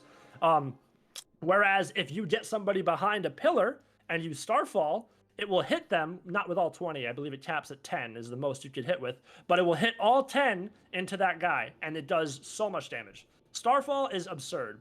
That's why UA locks pair with them so well, because you get unstable affliction up, you get starfall up, and you don't even need to pick a kill target. Like when I play that with my friend on his UA lock, we'll just be like, all right, yeah, they're all UA'd. You know, we got trinkets, we got all their defensives. I'm starfalling, just pick one. We don't even do, we'll call hit this guy. I'll hit one wrath and he'll just die. Just it's unhealable. That sounds fun. You can't heal it. But now, why is it B? Oh my god, that sounds so good, dude. Why is it B tier? Because if a boomkin gets opened on and they can't cast, they can't clone, they can't do any damage, useless class. The class is useless. I am just literally just a way worse Ellie, just a way worse mage. Just they don't have any real defensives. They have bark skin and nature's grasp. That's it. If you make them sit in bear form, what are they doing? They're just standing there waiting to get healed, you know? So while it is good in certain comps, it's not a, you know, god tier spec at all. But don't sleep on LSD too, dude. I'm gonna be playing the shit out of that in Wrath. I'm hoping to push that up. I'm learning Boomkin. I'm not great at Boomkin yet. I'm learning Boomy, but Boomkin's a lot of fun in Lich King, bro. I'm glad you mentioned that. You're the first person besides myself that has mentioned Starfall being 20 stars. Everyone's like, yeah, it's a massive AoE. I was like, but it's not a duration. It's literally, well, it is for a certain degree. It's a 10-second duration, but yeah, it has a limited assuming amount. Everybody assumes that it's like an AoE. It's the first of its kind. Yeah, it's pretty cool. I'm glad you mentioned that. It's so strong though. I've been leveling and having like a Boomkin hybrid healer. Shout out to my boy Muppet. And he'll just do that on the 1 minute CD or whatever, and dumpster everyone on the damage meters when he does it. It's so funny, dude. It's crazy. Starfall does absurd. It also stacks too, by the way. So if you have two targets next to each other, when a star hits them, it hits the second guy too. Yeah. Oh, I didn't know that. That's nice to know. Two people stack on each other behind a box. They're gone. That's nice to know. It's PvE. so funny, dude. You get a Starfire proc, which is from your 4 set. So if you have a Starfire ready, which can hit for like, in Season 8, I've hit like 13k Starfires. People's health bar is like 25k. So you pop your Starfall and you get a Starfire off. The healer's like, what the fuck happened? Like you just will kill him in 2 seconds. Yeah. It's so funny. People know that though. So yeah. Is there a lot of is there a lot of not early on. It's like in Shadowlands, there was this ability that druids got also that was like their, I don't know, whatever their covenant ability. It was the same thing though, because whenever they popped it, like the thing was either LOS get away or CC the druid right there, or you're dead. And that was like their kill. And it happened all the time early on in the season. Yeah. And I think that's gonna happen a lot. Yeah, people are gonna be like, holy shit. Yeah, I just got worked. Yeah, you literally hunted up. Oh, there's a good question in the chat. Convoke. Does it ignore the druid's line of sight? No, it doesn't. So if you're Starfalling and someone's behind a box, you're not in loss, it won't hit them.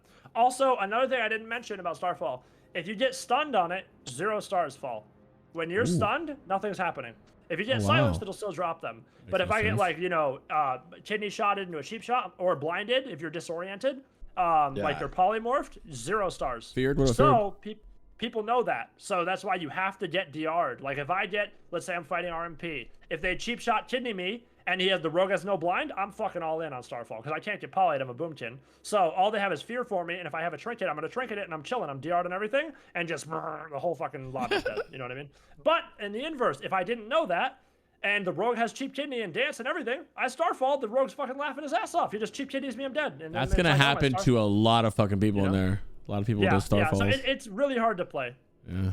All right. Ferals. Feral Druids. Yeah, they're really good in Wrath. I put them in S on my other tier list. S? That's where I put them. On second thought, like, they're really good in certain comps, but I don't know if they're S, okay? I mean, like, they're good. They're really good. Ferals get huge buffs. The biggest problem with Feral is that they're so hard to play. Because if you're a Feral, okay, and you get tunneled, and your healer can't keep you up, you have to go bear. And once a Feral's in bear form, they are literally useless. They do no damage, they do no pressure, They don't do anything. They literally don't do anything. They don't even have combo points up. They can't even instant cyclone people with Predator Swiftness. So it's just like, it's a really, but on the inverse, if your Feral's really good at lossing damage, he knows about like lossing all the goes, and he knows when he's gonna pop Berserk, it is like one of the scariest classes to play. Jungle Cleave, for example, is a S tier 3's comp 100,000%. Jungle Cleave is ridiculous.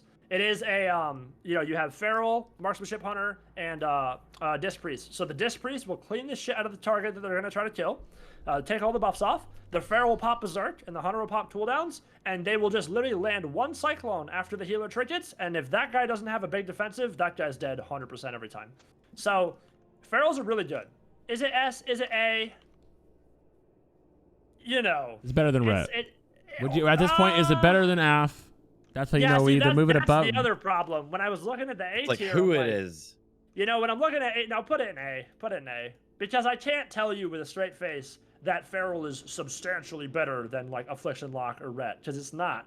But it's really good though, so it's A. You should put it behind A Lock. Man, I'd fucking leave it top of A. I don't care. There's so many things. You know, that's why I said people watching this, don't be like, oh my god, it's right above Affliction Lock, I gotta play fucking Feral. Like, don't do that. It's just like, if it's A, it's A. Like, you know, it's fucking good. Like, just play it. Just cue the game. You know what I mean? Nice. We have BM. Strictly, we're going all the hunters, BM marksman, and survival. Yeah, season 5. We talked about it earlier. Yeah, we talked about it earlier. Season 5, it's a B. It's it's B. It's got Beast Cleave. If it didn't have Beast Cleave, BM be useless. But it's got Beast Cleave, so BM is pretty good in Beast Cleave. Is it like only in 5 it's good, and otherwise you'll never see it? No, you'll see Beast Cleave every season. Okay, you'll see it. Okay. But season 5 though, season 5 Beast Cleave is just it's horrifying. It's like TSG 2.0. Okay, they just do so much damage. It's just and the sham just doesn't let you play. You're just purged. Enhancement shamans have a root now. So if you frost shock somebody's enhanced, they're rooted. So you're just fucked. Okay. The hunter's just gonna pop everything, and if your teammate doesn't peel it, you're dead. Healer's dead every time. That's why you saw Beast Cleave in MLG Orlando, or whatever. Down goes Venruki, that famous clip. He's running MLD with Snuts, and MLD is insane. And these are insane players. This is Snuts. Venruki's on there. I forget who the healer was for that. But that's an insane comp, and they literally. Have you guys seen that clip or no? Yeah, he said it in chat. Down goes Venruki. Yeah, down goes Venruki. Yep. So that's what it is. And that's what they can do. They can literally just land on somebody and they're fucking dead. And that's why Beast Cleave is good. But after the BM, they're not that great. So real quick, I forgot about that Feral. How is Feral Shadow Priest Resto Shaman? I don't know because I've never played it. It has no Mortal Strike effect. So like RPS has a Mortal Strike effect from Wound Poison, right? And MS is really, really strong in Wrath. So Ferals have Diseased Wounds, which is a 50% slow, but Rogues have a 70% slow with Crippling Poison. So I feel like FPS, if you call that Feral, Shadow Priest, Resto Shaman, is just a worse version of RPS, if I had to guess. But I've never played it, so I'm not going to say it's terrible, because it's probably good. You could play it. That sounds fine. You know, Shadow Priests do damage, Ferals do damage, you got Cyclone, you got Hex, you got some shit going. But I've never played it, so I'm not gonna. I don't know. You know, can you play it? Yeah, dude. I'm sure you could. You can play any comp to fucking 2K in 3s, anything. In retail Wrath, you can play any comp to 2K for sure, and a 100% chance. All right, dope. What about BM Ret? While we're BM on the Ret, Hunter, not great. That's a Kata comp. So I remember fighting Hunter Ret in Kata. That was BM. That was actually, or it was good in MOP too. But in Wrath, no, because I mean. I don't know, you've got Wings and you've got BM, but you have no Purge. You have MS from the Hunter's aim shot. The Hunter doesn't need freedom. So like, I don't know, who's the Reckoner of freedom himself, I guess. I don't know, but like, he's just not gonna, they have no tick. So like, that comp, you know, if you write BM Ret, they have no tick. They have 0 kicks. So like, the fucking healer, if it's a Holy Pally, you're just gonna just flash a light 8,000 times and they're all full health. And then the BM's over and they lose. So I don't know if Ret BM is that good, but maybe, you know, queue it up, play it up, dude. You know, make it good. Make it good. Okay, what about Big Damn? Big Damn, somebody says. That's it. Do Big Damn. Just fucking get in there. Hodge him. He's dead. Go. Yeah, for anybody joining late, which obviously I can tell by the numbers there are. This is a friend, Earpugs, who is a PvPer who just knows Classic and Lich King PvP, so he's just gaming us. Gamer. Yeah, just gaming us on some Classic stuff. We're gonna do a few PvP episodes. The first guest is Earpugs, so welcome. And also, how about hunters? Marksman, This will be right, posted to Emma? YouTube, by the way, afterwards with timestamps and stuff. Sure. Hunters are bananas. Hunters get so many buffs. Hunters get so many buffs going into Wrath of the Lich King, dude. No longer are they just like running 2 comps like they are in TBC. You can run so many comps. Whoa, really? Especially as marksman. Yeah, marksman's ridiculous. Marksman's S, no question asked. What? Marksman, yeah, marksman's better than every spec on A and B and D for sure. It is Let's now. go. With that being said, Skill. with that being said, it is one of the hardest classes to play. So if you're not like playing out of your mind, Hunter's not S. But since it has that capability, I can't deny it. Like when I fight really good Hunters, I fucking hate playing the game. I'm just scattered. I'm silenced on everything. They'll hold all their shit for when you exactly need to heal, and then boom, you're scattered, you're silenced, you're readiness, you're rescattered, you're trapped, you're silenced, and then you leave the game, you're dead. So they're a really good class. Readiness going to marksman tree gives you the ability to scatter trap 2 people in the same split. And not only scatter, you can, if you readiness, you can scatter somebody, trap 1, readiness, scatter somebody, trap 1, kill the 3rd player. You can make 2 people not play the game by yourself if you're insane. Homer J has clips of that too. And range traps, yeah. Yeah, you have freezing arrow. So it's called freezing arrow, and you shoot your frost trap across the arena. In TBC, you not only and also they removed the restrictions. So in TBC, you can do 1 trap every 30 seconds. Nature, fire, or frost. In Wrath, you can do any of them with like interchangeably. It's still 30 seconds, but it's like, you know, you can do 1 snake trap to root somebody. You can do 1 fire trap for some reason. I mean, damage, I guess. And then you have a frost trap as well. Mainly people do roots with the snakes. The snake root is really good. Everybody knows that hunters are going to be looking for scatter trap, right? So everybody stacks their healer when they fight hunter teams. Because when you see your healer get scatter shotted, what comes next? The trap. He's going to launch it, and if you stand on the trap, you can eat it. So that's why crazy. people will stack their healers. And you can also death scatter. You know it's coming because it's 20 seconds. That sounds fun. So, Hunter kind of low-key sounds fun, and you guys know I don't fuck with hunters. It's really hard though, remember, because you're super squish as a hunter. You're not. Oh, you can only launch one. You can only launch the frost trap, the frost one. Yeah, it's not kata. freezing trap launcher. You don't have trap launcher. And it's just freezing, right? Okay, cool. Just freezing. Well, I mean, at least it's freezing and not like fucking snake trap or something. They don't give you fucking like immolation trap. Like, oh, I launch this thing. These guys are dead. Explosive trap. Yeah. Yeah. Launch an explosive trap, whatever. Okay. But yeah, they're really good. Yeah, they have disengage, by the way. Deterrence is buffed. Deterrence removes all. Deterrence is like a 4-second incoming damage and vulnerability. So if you're dotted, it doesn't actually stop any of the dots, but it will stop anything that hits you. So people, that's where now this is where hunters are insane. Remember, so if you're fighting a rogue team and you know that this rogue team wants to go you, and they're gonna blind you for your trinket. When you push in and you see the rogue ready to blind you, you deterrence, he blinds into your deterrence, you break deterrence, and now his blind's in the trash. So that's like one example, you know, and every class. Yeah, you know, every class has that kind of outplay potential in Wrath. But hunters have a shit ton of it. They have disengage. You can double disengage. So like, if you're, nobody will do this. It would have to be so niche, but you could do it. You could go on Blade's Edge. You disengage off the edge, you readiness midair, turn around, disengage back onto the bridge if you wanted to. But like, you know, you'd have to like perfectly burn your CDs and shit to make that make sense. So perfect. Yeah, the hunters are great. What about that last boy? Who's the last boy? Survival? Oh, survival. Okay, so this is probably the least knowledgeable spec out of every spec on this entire list is Survival Hunter. I put him into C. Okay. Ooh, the first C. Okay. Yeah, they're C. Okay. I don't know that they're great. I don't see them ever. Now, granted, a lot of my experience, you know, a majority comes from Season 8 private servers. So maybe Season 5, you know, there's and keep in mind, you know, even the Season 5 servers have a very small player base compared to Blizzard servers. So when we see this giant fucking swarm of people come in Wrath Classic, you may see Survival go, you know, push it up. Maybe, you know, I know HLD is decent. Affliction Lock, Survival Hunter, Wrestle Druid, you know, decent. You have Freedom from the Hunter. You got Portal. You got Big Dam. You got UA. You got Black Arrow. But it's definitely not as good as Marksman, and I don't think it's as good as BM. But I'm not going to say it's bad necessarily, you know, but it's just not as amazing as the other two. Now, Season 5, who knows what they could do. Maybe Season 5 Survival's good. You know, I haven't seen it personally. Like, I've never fought like a high-rated Survival Hunter, and been like, shit, this guy's fucking me up. You know what I mean? Like, that's never happened to me, but it can, and it probably will in Wrath when it comes out. So C, we'll put it in, I guess. Okay. I'll take it. Survival. It's fine. We just go marksman. Yeah. The class that like It's gonna be so fun to watch Bean play this too. Watch like Dude, some of the like other rank ones come in insane and they're player, going nuts. Yeah.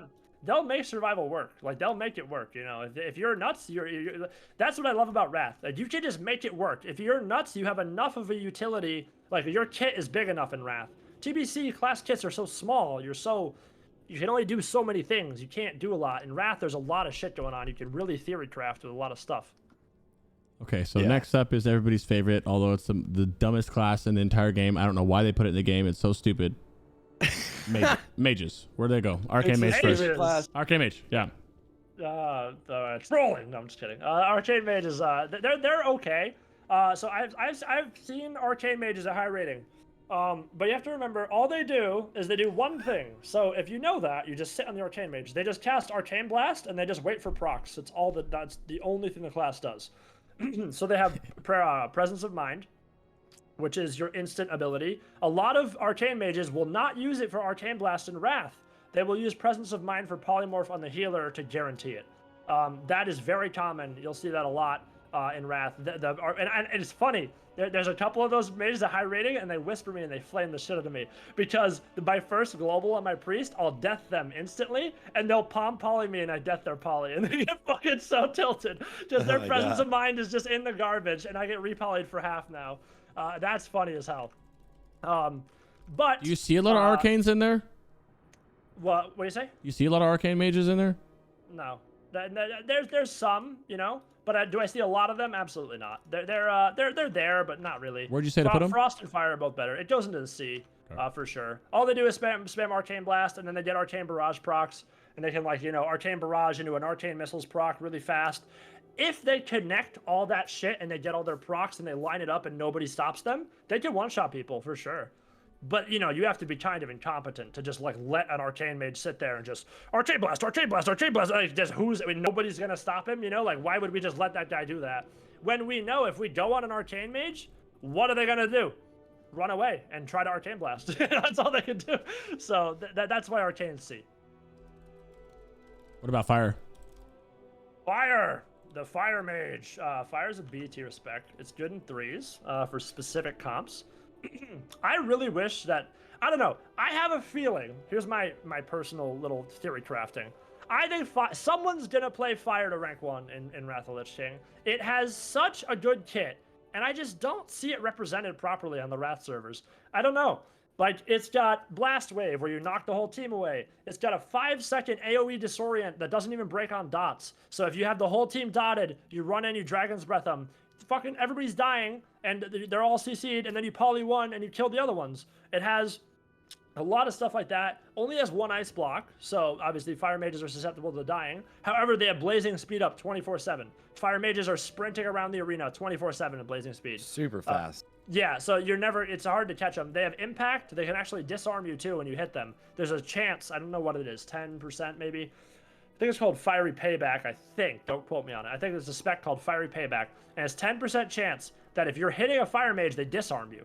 So that's just random. And let's say you're a warrior, you Blade Storm into it, and that procs, you know, now your Blade Storm's in the trash because you can only remove Blade Storm with disarm.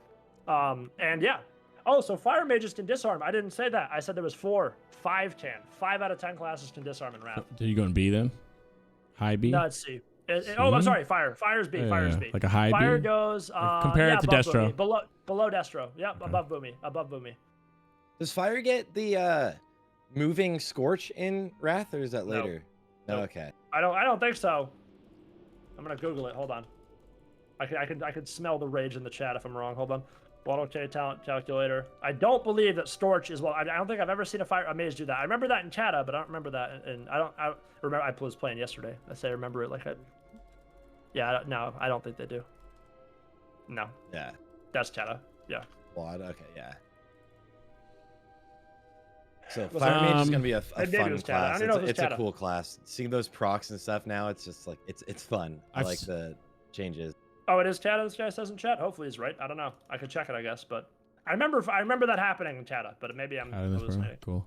The people just joined asking about the D tier. When we finish these, we'll touch on the D tier ones really fast. We'll just go over them really fast for the ones that are late. And this can be on YouTube as well. Frost Mage. Frost Mage A. F Mage is the best mage in the game. So Frost Mage is the best. It goes right below Affliction probably. Yeah.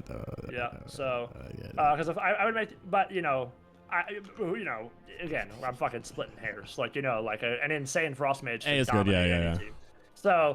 So Frost Mage is really good. They don't actually get a lot. Like when you look at their kit from TBC to Wrath, they get mirror images, which spawns 3 copies of them that'll all cast Frostbolt to the target. Helps with damage. They also get Frostfire Bolt now, which they get a proc from I forget, it's not Brain Freeze. Fingers of Frost, I think it's called for Frost Mage, where they Frostfire Bolt instantly with no cast. Now Frostfire Bolt fucking trucks people. Ice Lance is not nearly as good as it is in TBC. So in TBC, you'll fight a mage, and they'll shatter you, and you're low, and they just lance. Like, if you're spamming lances, if you're spamming lances into somebody with no procs, you're gonna do 0 damage. It doesn't do, it hits for like fucking 700, like nothing. Like it hits for no damage, like less than 1,000, and it's your global. It's not worth it. So you always need to be making sure as a Frost Mage that you're doing your goes on deep freezes, because if you deep somebody and you mirror images and you pop all your shit, you can blast people. With deep freeze, some really cool stuff you can do with deep freeze. Okay, deep freeze is a 5-second stun. It does DR with cheap shot and other stuns. So you got to be careful when you use it.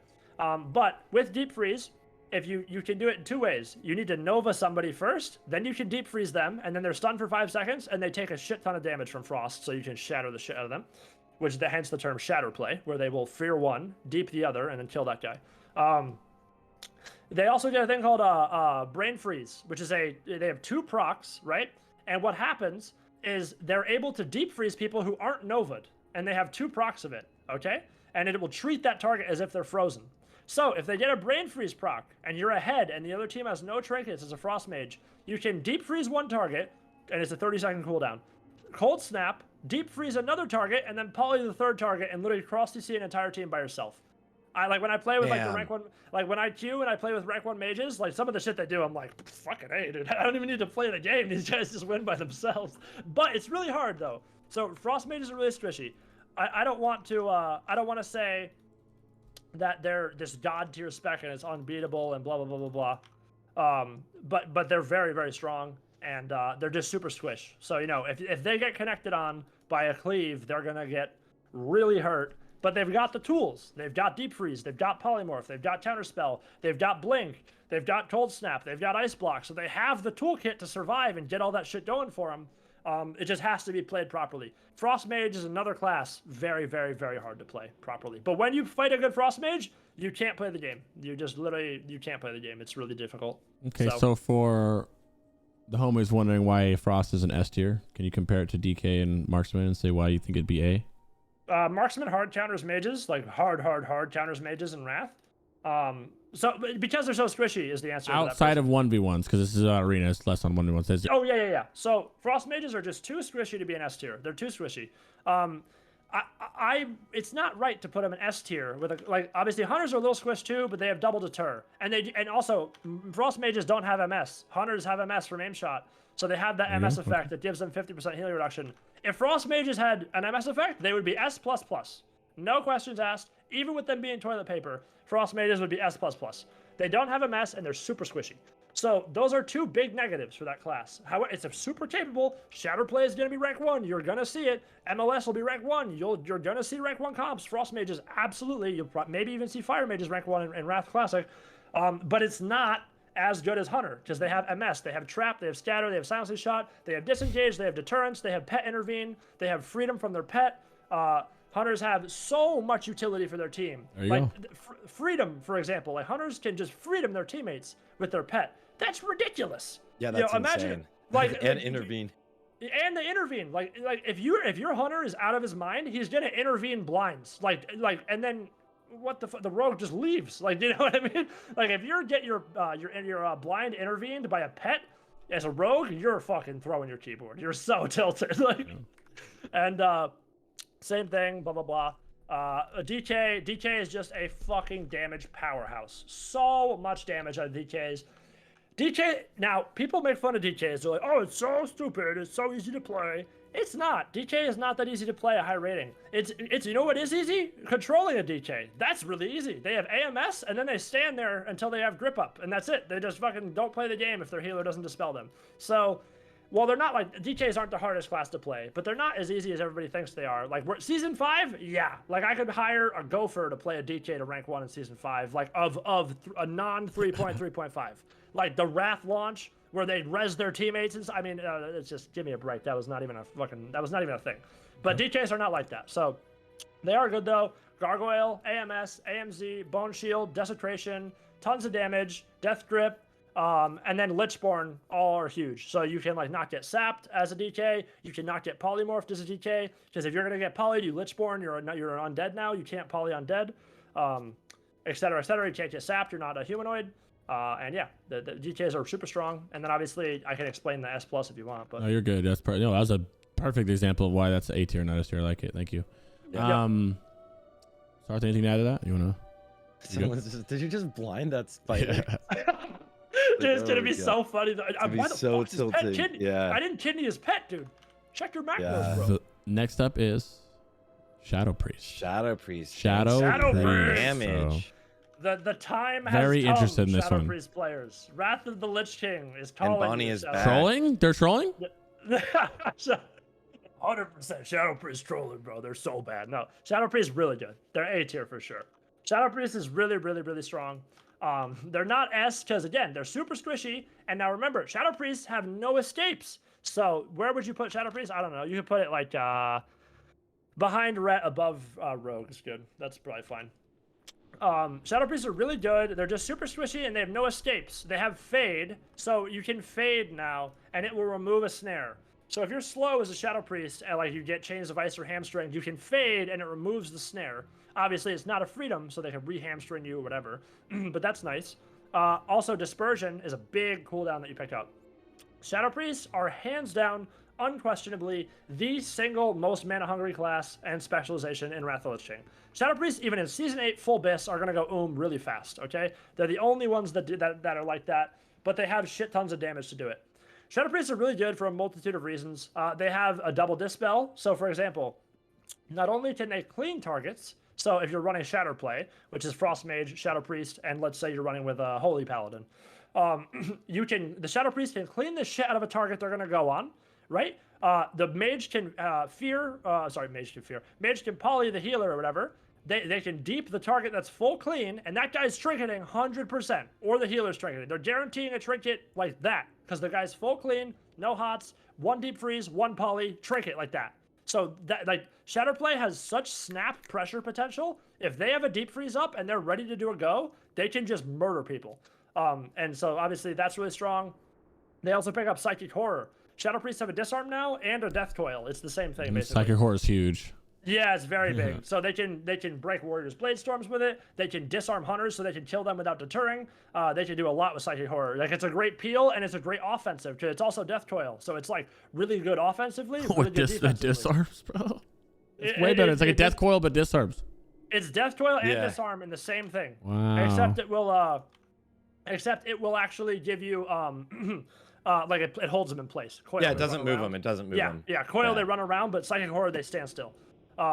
So if you're gonna go for a kill, you can poly one, deep another, Psychic Horror the other guy. There's a lot of shit you can do with that. And then Dispersion is usable in a stun. In any CC you can disperse. Gives you a lot of mana back too, and it's a freedom too. So if you're running away from a cleave, you're gonna die. You disperse. You have a freedom. They can't slow you until you're out of Dispersion. Hopefully you can get away from them. If it's a DK and they have grip, then you're goodbye. You're dead. But hopefully they don't. So it's a good class, good spec, A tier. Very, very hard to play though. Shadow Priest is not an easy class to play because it's so easy to exploit a Shadow Priest. If you can't get Vampiric Touch out, you can't get your damage out, like you're just literally useless. Like that's why they have to usually run with, not always, but run with control comps. That's why you see Shadow Play. You'll see like LES Priest. You'll see RPD because Druids have control, Rogues have control. So when they go all in on your Shadow Priest, you can peel the shit out of the team. And yeah, but they're very good. A tier, big damn. Shadow Priests do big, big, big damn. All right, what about Chad Hansmith Warlocks? Chad Hansmith shamans. Oh, the Chad Warlocks. spec. You No, get With it. them little wolves that they get to yeah, summon. enhance is good. Enhance is A for sure. It's not a meme spec. There's a bunch of shit that enhance gets that people don't really realize. Their wolves give them I forget what it's called, but basically it's a big speed boost. I covered it in my tier list video. I don't remember the name though. It's a big speed boost, and it gives the shaman a speed boost and their wolves a speed boost. I think it's 70% or 60%. It's huge, and it breaks all snares. So if you slow a sham, you get him nova'd, he pops wolves, he pops that, he's on top of you. You're never getting him off you. He's gonna frost shock you, which is an instant snare now. He's just gonna purge you to death. They have wind shear up every 6 seconds. So every 6 seconds, somebody's getting wind sheared. They pop their wolves. They lust the wolves. They lust their whole team. Huge damn. They're scary spec. I hate fighting enhances. They have grounding too. They have grounding. It's like so. Not only are they really good on healers, they're really good at defending. Because like, oh shit, my healer's getting polyed, grounding. Okay, here comes another poly, sheer. And then, like, that mage is just doing nothing for 4 or 5 seconds, and then the healer's already at a loss on his whole go. Now the mage has to just randomly cast at the shaman and hope it fucking kills him, So it's a really good, it's A tier for sure. Shams are good. Can all shamans 4 totems down at one point, or is that just Ellie? Yeah. Everybody can? It's based on? No, every shaman. Okay. That's a baseline ability. Okay, cool. All right, last one is warriors all in general, starting with Fury. Warriors. Fury. Fury's D. I'm sorry, Fury Oh, Warriors. I'm sorry. the quick sorry, answer on guys. the D. All right, I'm you just said sorry. that just because Ruggs is here. I get it. I fucking I'm get it. I'm sorry, over guys. here. I stand with Warriors. Be boys, nice, so you two. Whatever. I love Warrior, dude. I love Wrath Warrior. One of my favorite classes. I have the most games played on Warrior out of any class in the game of World of Warcraft. And I love Warriors. That was my first class I ever played to high rating in Arena. But it's got to be arms. It's got to be. Yeah, Fury is so- in D because they have no charge in combat. They do have an MS effect. I forget how it works, but it's not as consistent as the arms one. They also have no storm. So they have no blade storm, no charge in combat. Those 2 things are really bad. Like, you need the mobility. Warriors having 2 charges in Wrath and an intervene allows them to get around the arena 3 times. And they run a lot with a lot of melee cleaves. So, for example, like a good warrior, if I'm on a target and I'm killing one person and their healer is over here and he's casting and we have no breaks for that cast, I have my intercept focus, whatever. I'm going to intercept this cast for 3 seconds. My teammate's still on him. I'll intervene back to my teammate and I have 1 charge for when this guy blinks away or whatever. And then I blink back to him. So it's really, really, really like a very hard class to get away from. They have hamstring. They do a shit ton of damage. We're talking about Fury though. Yeah. So I kind of just started talking about arms. Oh no, go ahead. I was gonna say put arms somewhere, and then you can explain why you just have the wait. difference as you're doing it. Go ahead. Arms. Yeah. So that's Fury, right? You want me to talk about arms now? Yeah, just talk about both, and you can talk about the differences of what. That's why one's at D and one's at wherever you put arms. Okay. Yeah. You're So doing as I was right. talking You're about, going great. The no charge thing is huge. No blade storm. Like, if you don't have a freedom or a dispel available and you're in a Nova, you're useless. You get a heroic throw, and that's it. You shattering throw, heroic throw. You're not going to shatter nothing, though. So if you get Nova'd and you have no storm, what are you doing? You're just dead. Like, your teammate's dead. The comms are going to be like, yeah, I can't play, and then that guy's dead, and you just watch him die. Like, you know what I mean? There's nothing you can do. So Blade Storm is huge. That gives warriors mobility. It's 1.5 minute cooldown or whatever it is. It's really, really good ability. Very strong. And obviously, yeah, Blade Storm is just like one of the strongest abilities in the game. It's really, really, really good. So I guess that's Fury versus Arms. Now I'll talk about Arms specifically. Yeah, where's it go? So Arms is S+. Sorry. What's The S? top. S Oh, it's plus? top. Oh, it is. What? Arms is Fucking, bananas. it's Yes. Arms is bananas, bro. Oh, I didn't expect you to say that. Ridiculous. It is Jesus. so strong. It's S+. No, and now here's a quick funny story. No, statement rather. You see the tier list. Let's look at the top 3 classes. We have an Ellie Shaman, we have an Arms Warrior, and a Holy Paladin. What if we queued all 3 of those people?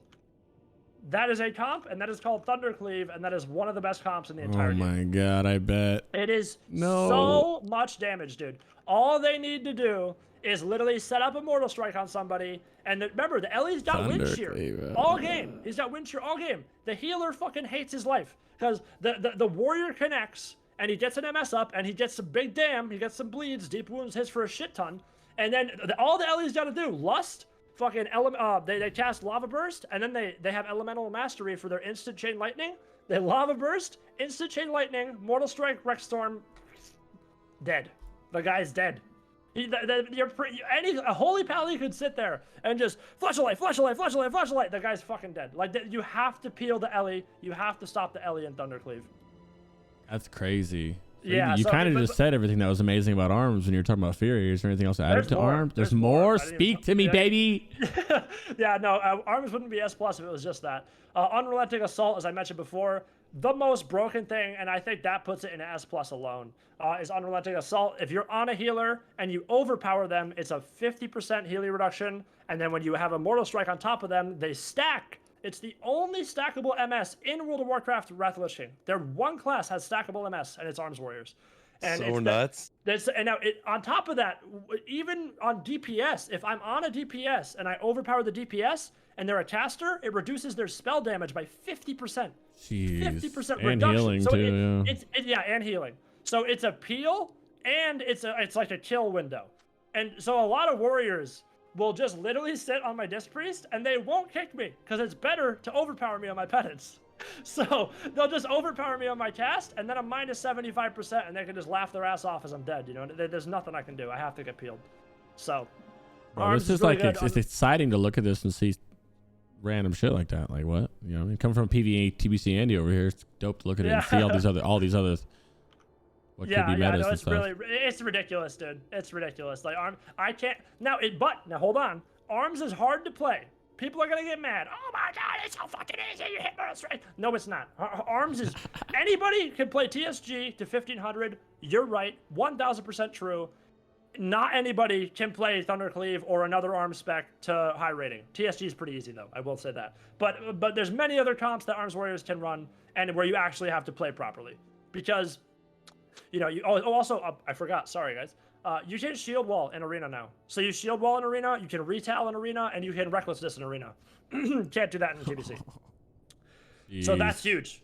Huge defensive, dude. If you all in a warrior, they can shield wall, and they're Tonka trucks. They're really good. I was super fucking stoned last night in bed trying to. I don't know anything about this. Was trying to imagine the tier listing in my head and trying to be like, oh, I bet you that Copium Warlock's gonna be here, and like all the other ones gonna be here. This Warlocks are S++++. Though. This S tier, this for Arena, my friend. This S+ and this S is like mind blowing me right now. Yeah. And what's crazy is the only people complaining are the people who are like, why is my class C tier, B tier? Nobody's really like disagreed with this S+ S at all. Not one person really has, which is crazy because usually you get some commenters, but this is like. Yeah, we had one guy who didn't know what was going on, but I'm surprised. Yeah.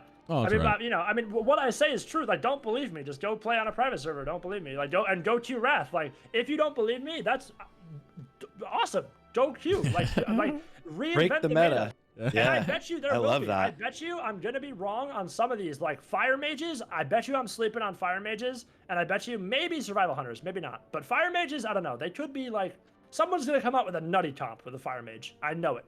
I know they're gonna do it. It has all the tools.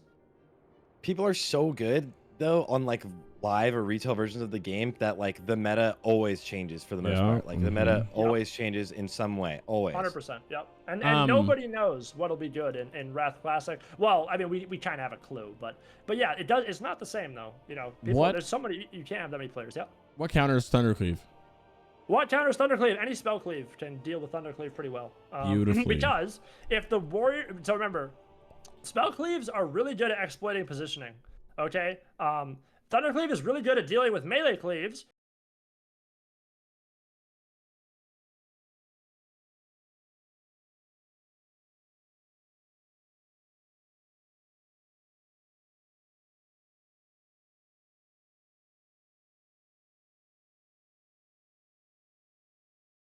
Like nothing is. It's TBC is so rock, paper, scissors, shoe. That's how TBC is. If you're a priest mage in TBC and you queue into druid lock, leave the game. You lost. There's no way priest mage could beat druid lock if the druid lock plays properly.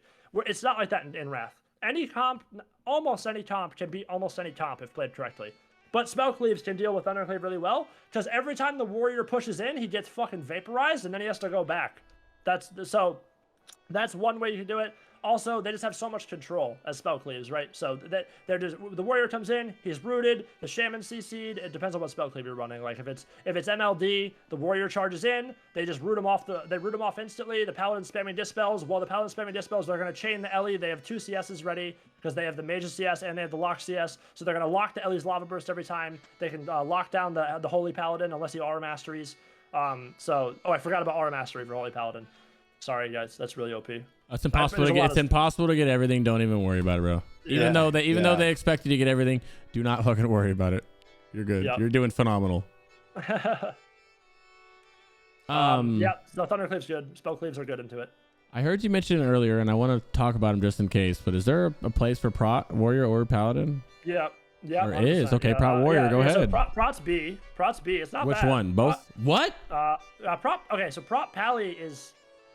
I put Prot Pally in C. Okay, if it was Season 5 tier list, Prot Pally would be B, maybe even A, but it's not. This is an overall tier list. So Prot Pallies are super cheesy. They're the cheese guys of rap. They avenge your shield. Yeah, they avenge your shield. They hodge somebody, and then they got their big proc, and then they just fucking 100-0 somebody. That's the whole spec. That's it. And then when they have no hodge, they just stand there, and they're just useless. They don't do anything. So it's a really weird spec. It's like Frosty Case, where like every time they have their stuff, they can do a big go. That's what Prot Pally is. Oh. Prot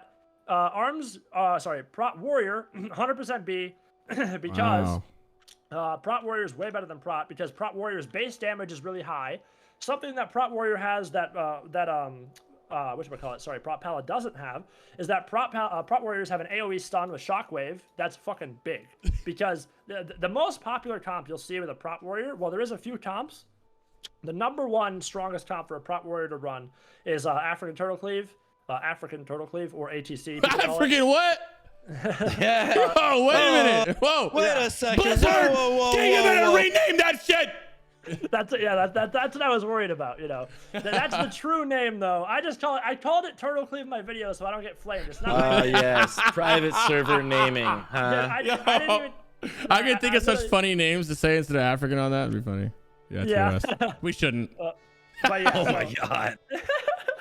This is PvP tier list, by the way. It's not. I see people in the chat. They're like, Prot Warrior is better than Prot Pally. No, it's PvP, guys. I was gonna say about rating. I was gonna say Prot Warrior looks more viable in PvP than it does in PvE, bro. I didn't want to say it, but that's what Rugs told me. So the reason Turtle Cleave is strong, right? Because they have Shockwave, they have Trap, and Prot Warriors have a shit ton of silences. So if a Prot Warrior uses Shield Bash and they miss, like if you fake their kick, you're silenced for 3 seconds anyway.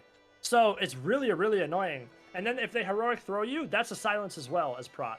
So you have heroic throw as a silence, shield bash as a silence, and if they lock you out on shield bash, it's a 6-second lockout. So that's pretty fat. What else does Prot do? Shockwave's huge. Their damage is big. Like if they have a shockwave ready and they're in armor pen gear, you better watch out, dude. You can get, I mean, they'll do 60% of your health in a shockwave combo. Like if they land on you, shockwave all their shit, like yeah, 60% of your health's gone, 70%. They do big damn. Yeah. So, but remember, Prot Warriors have no MS, so they have no Mortal Strike. So once they do their go, it's pretty easy to heal through it because they don't have Shockwave now. And obviously, if they're able to lock you down with silences, then you're dead. But if you're not, then you can just top yourself pretty quick. They stack armor pen. That's what they do. Nice. Okay. Well, hey, and we're gonna put Guardian Jude here at trolling because there's no Guardian Jude, and I really want to put something on that bar. I was really hoping that he would have put something down here. But he's smart and he didn't. So I didn't put it there. Trix put it there. Really quick, lightning round this just because people showed up afterwards. Which, by the way, I have a flight in an hour and a half. I'm gonna post this before we go. Then we're good. Yep. Real quick, I'm gonna just touch on Demo and why they're in D tier really fast. Go Demo. Well, they do Metamorphosis, which is good for lightning round. Demonology Warlocks for 30 seconds they're strong as shit, and for 2 minutes and 30 seconds they're not a teammate. Next question. Same thing as Rogue, Combat Rogue. Same thing as Combat Rogue. Why is is it D tier? Is it D tier questions? Yeah, yeah. Why is it D tier? Combat Rogue, same exact thing. They killing spree. After they killing spree, leave the game. They don't have Shadow Dance. They don't have Mutilate. Blood Decay. They don't do any damage. Well, they do some damage if they get the right procs on the right crits with their abilities. But it's super RNG, and that's it. That's all they do. Fury is just way worse than Arms. You don't really play Fury. It does okay damage, not as much as Arms even, and it has no MS. Well, it has an MS, but you have to like get procs for it or whatever. I forget how that MS works actually. And it's just worse. You have no charge in combat, which is really, really bad. You have no Blade Storm. You can't break out of roots. Holy Priest. Holy Priest is D tier because you have no way to mitigate a big go like Disc does with pain suppression. So if your teammate is getting railed by a comp and they're casting a lava burst or whatever you're fighting is doing a lot of damage to him, you just put a light well down and hope he clicks it, and you cast your flashlight and get locked, and then you lose the game. And that's why it's in D tier. And there you go, guys. Gentlemen, that was like amazing fun. I learned a lot. Yeah, I was looking forward to this one because PvP, it's not a secret here that I'm a PvE Andy, but I really want to get into PvP like a lot. Like I'm going to start like probably when I get back this weekend to start trying to get on one of the PvP for Lich King ones. Nice. If you're down. But yeah, I want to get into it because it's a lot of fun. And Sure. Lich King is going to leave Lich King is very raid log friendly for those that don't know. Like not in like, oh my God, raid loggy way, but in a more fun way. But it's also like easier to get to that level of raid logging in Classic. Don't know how to explain it. Dual spec also. Yeah, you yeah, have man. ults, especially phase 1 where it's just Nax as the raid. And look, now your classes. You're Look how have many a viable lot of classes knowledge. there are. Do you know how many viable classes there are? Yeah. All of them. Look, like C plus, like look at how many specs you can play. Like just mix and match any of those, and it's gonna be decent. Like it's not gonna, even if you pick the worst ones, to like that don't pair with each other, it's gonna be okay. You know. There we have it. You want to do any closing thoughts on that now? Anything you want to say? Anything, Sarthe? Any last minute questions? Chat? Any burning questions about the topic before we say goodbye and link? No, I just want to say, Earpugs, thank you for like your knowledge and way of like wording things so that it's not like an absolute, because we all know that things are going to be changing the whole time. Yeah. Is phenomenal, man. Really. Thank you very much. Appreciate it. Yeah, he's got a lot of video on TBC and Lich King. He's going up even more. Yeah. Follow him around. That's if his. anybody doesn't know, I make YouTube videos too. There you go. I do stream. My Twitch is dead, by the way. I need to like pump my Twitch up. So What I like about what attracted me to him on this was that he's doing how to kill stuff, largely TBC and Lich King stuff. But I've been following for a while, so I know he knows a little bit about it. And these help me when I'm PvPing now in TBC. I'm also a bum. Like he's opened up saying he's not a multi-glad guy, but he's higher ranking than most of us in here right now, I'd assume, especially me. Yeah, it's ranked the highest I've ever been. You know, you could make the argument I'm a 1% player. You know, I've been very high rated. I'm ranked 7 on the ladder is highest. So I'm glad if I didn't queue, but yeah, I mean, but who cares? You know, people who were glad like 10 years ago are bad now, so it doesn't even matter. Yeah. Like even if I said that, no, you know, if I say I'm a glad from 2011, they're like, oh, you're dog shit now. You know, so you can never. If somebody wants to hate me in the chat, they're gonna hate me, and that's fine. That's all right. Hey, we're used to it. It's okay, Bubba. You did great, phenomenal. Thank you so much for coming. I'm gonna give you both of. I'm linking both of them in there again. I can't talk. Sorry, Sarthe. If you want to go get ready to head live, I'll host you. Sarthe, I love you by the way. Sarthe, I get to see you tonight. Can't wait to see Crix after he lands in LA. Let's fucking go, I got a flight dude. in like an hour or two, and then I'm going over. I'm just gonna pull up to Sarthe's house while he's streaming. Be like, gang, what's that, dude? And then, I'll see you in a few. Thank you again, Earpugs, for being here. Shout out to everybody watching and listening to our Classic Life podcast. Yeah. No worries. Love you guys, man. Thanks for having me, guys. Appreciate it. We'll get this posted up on YouTube like before I even leave. Sweet.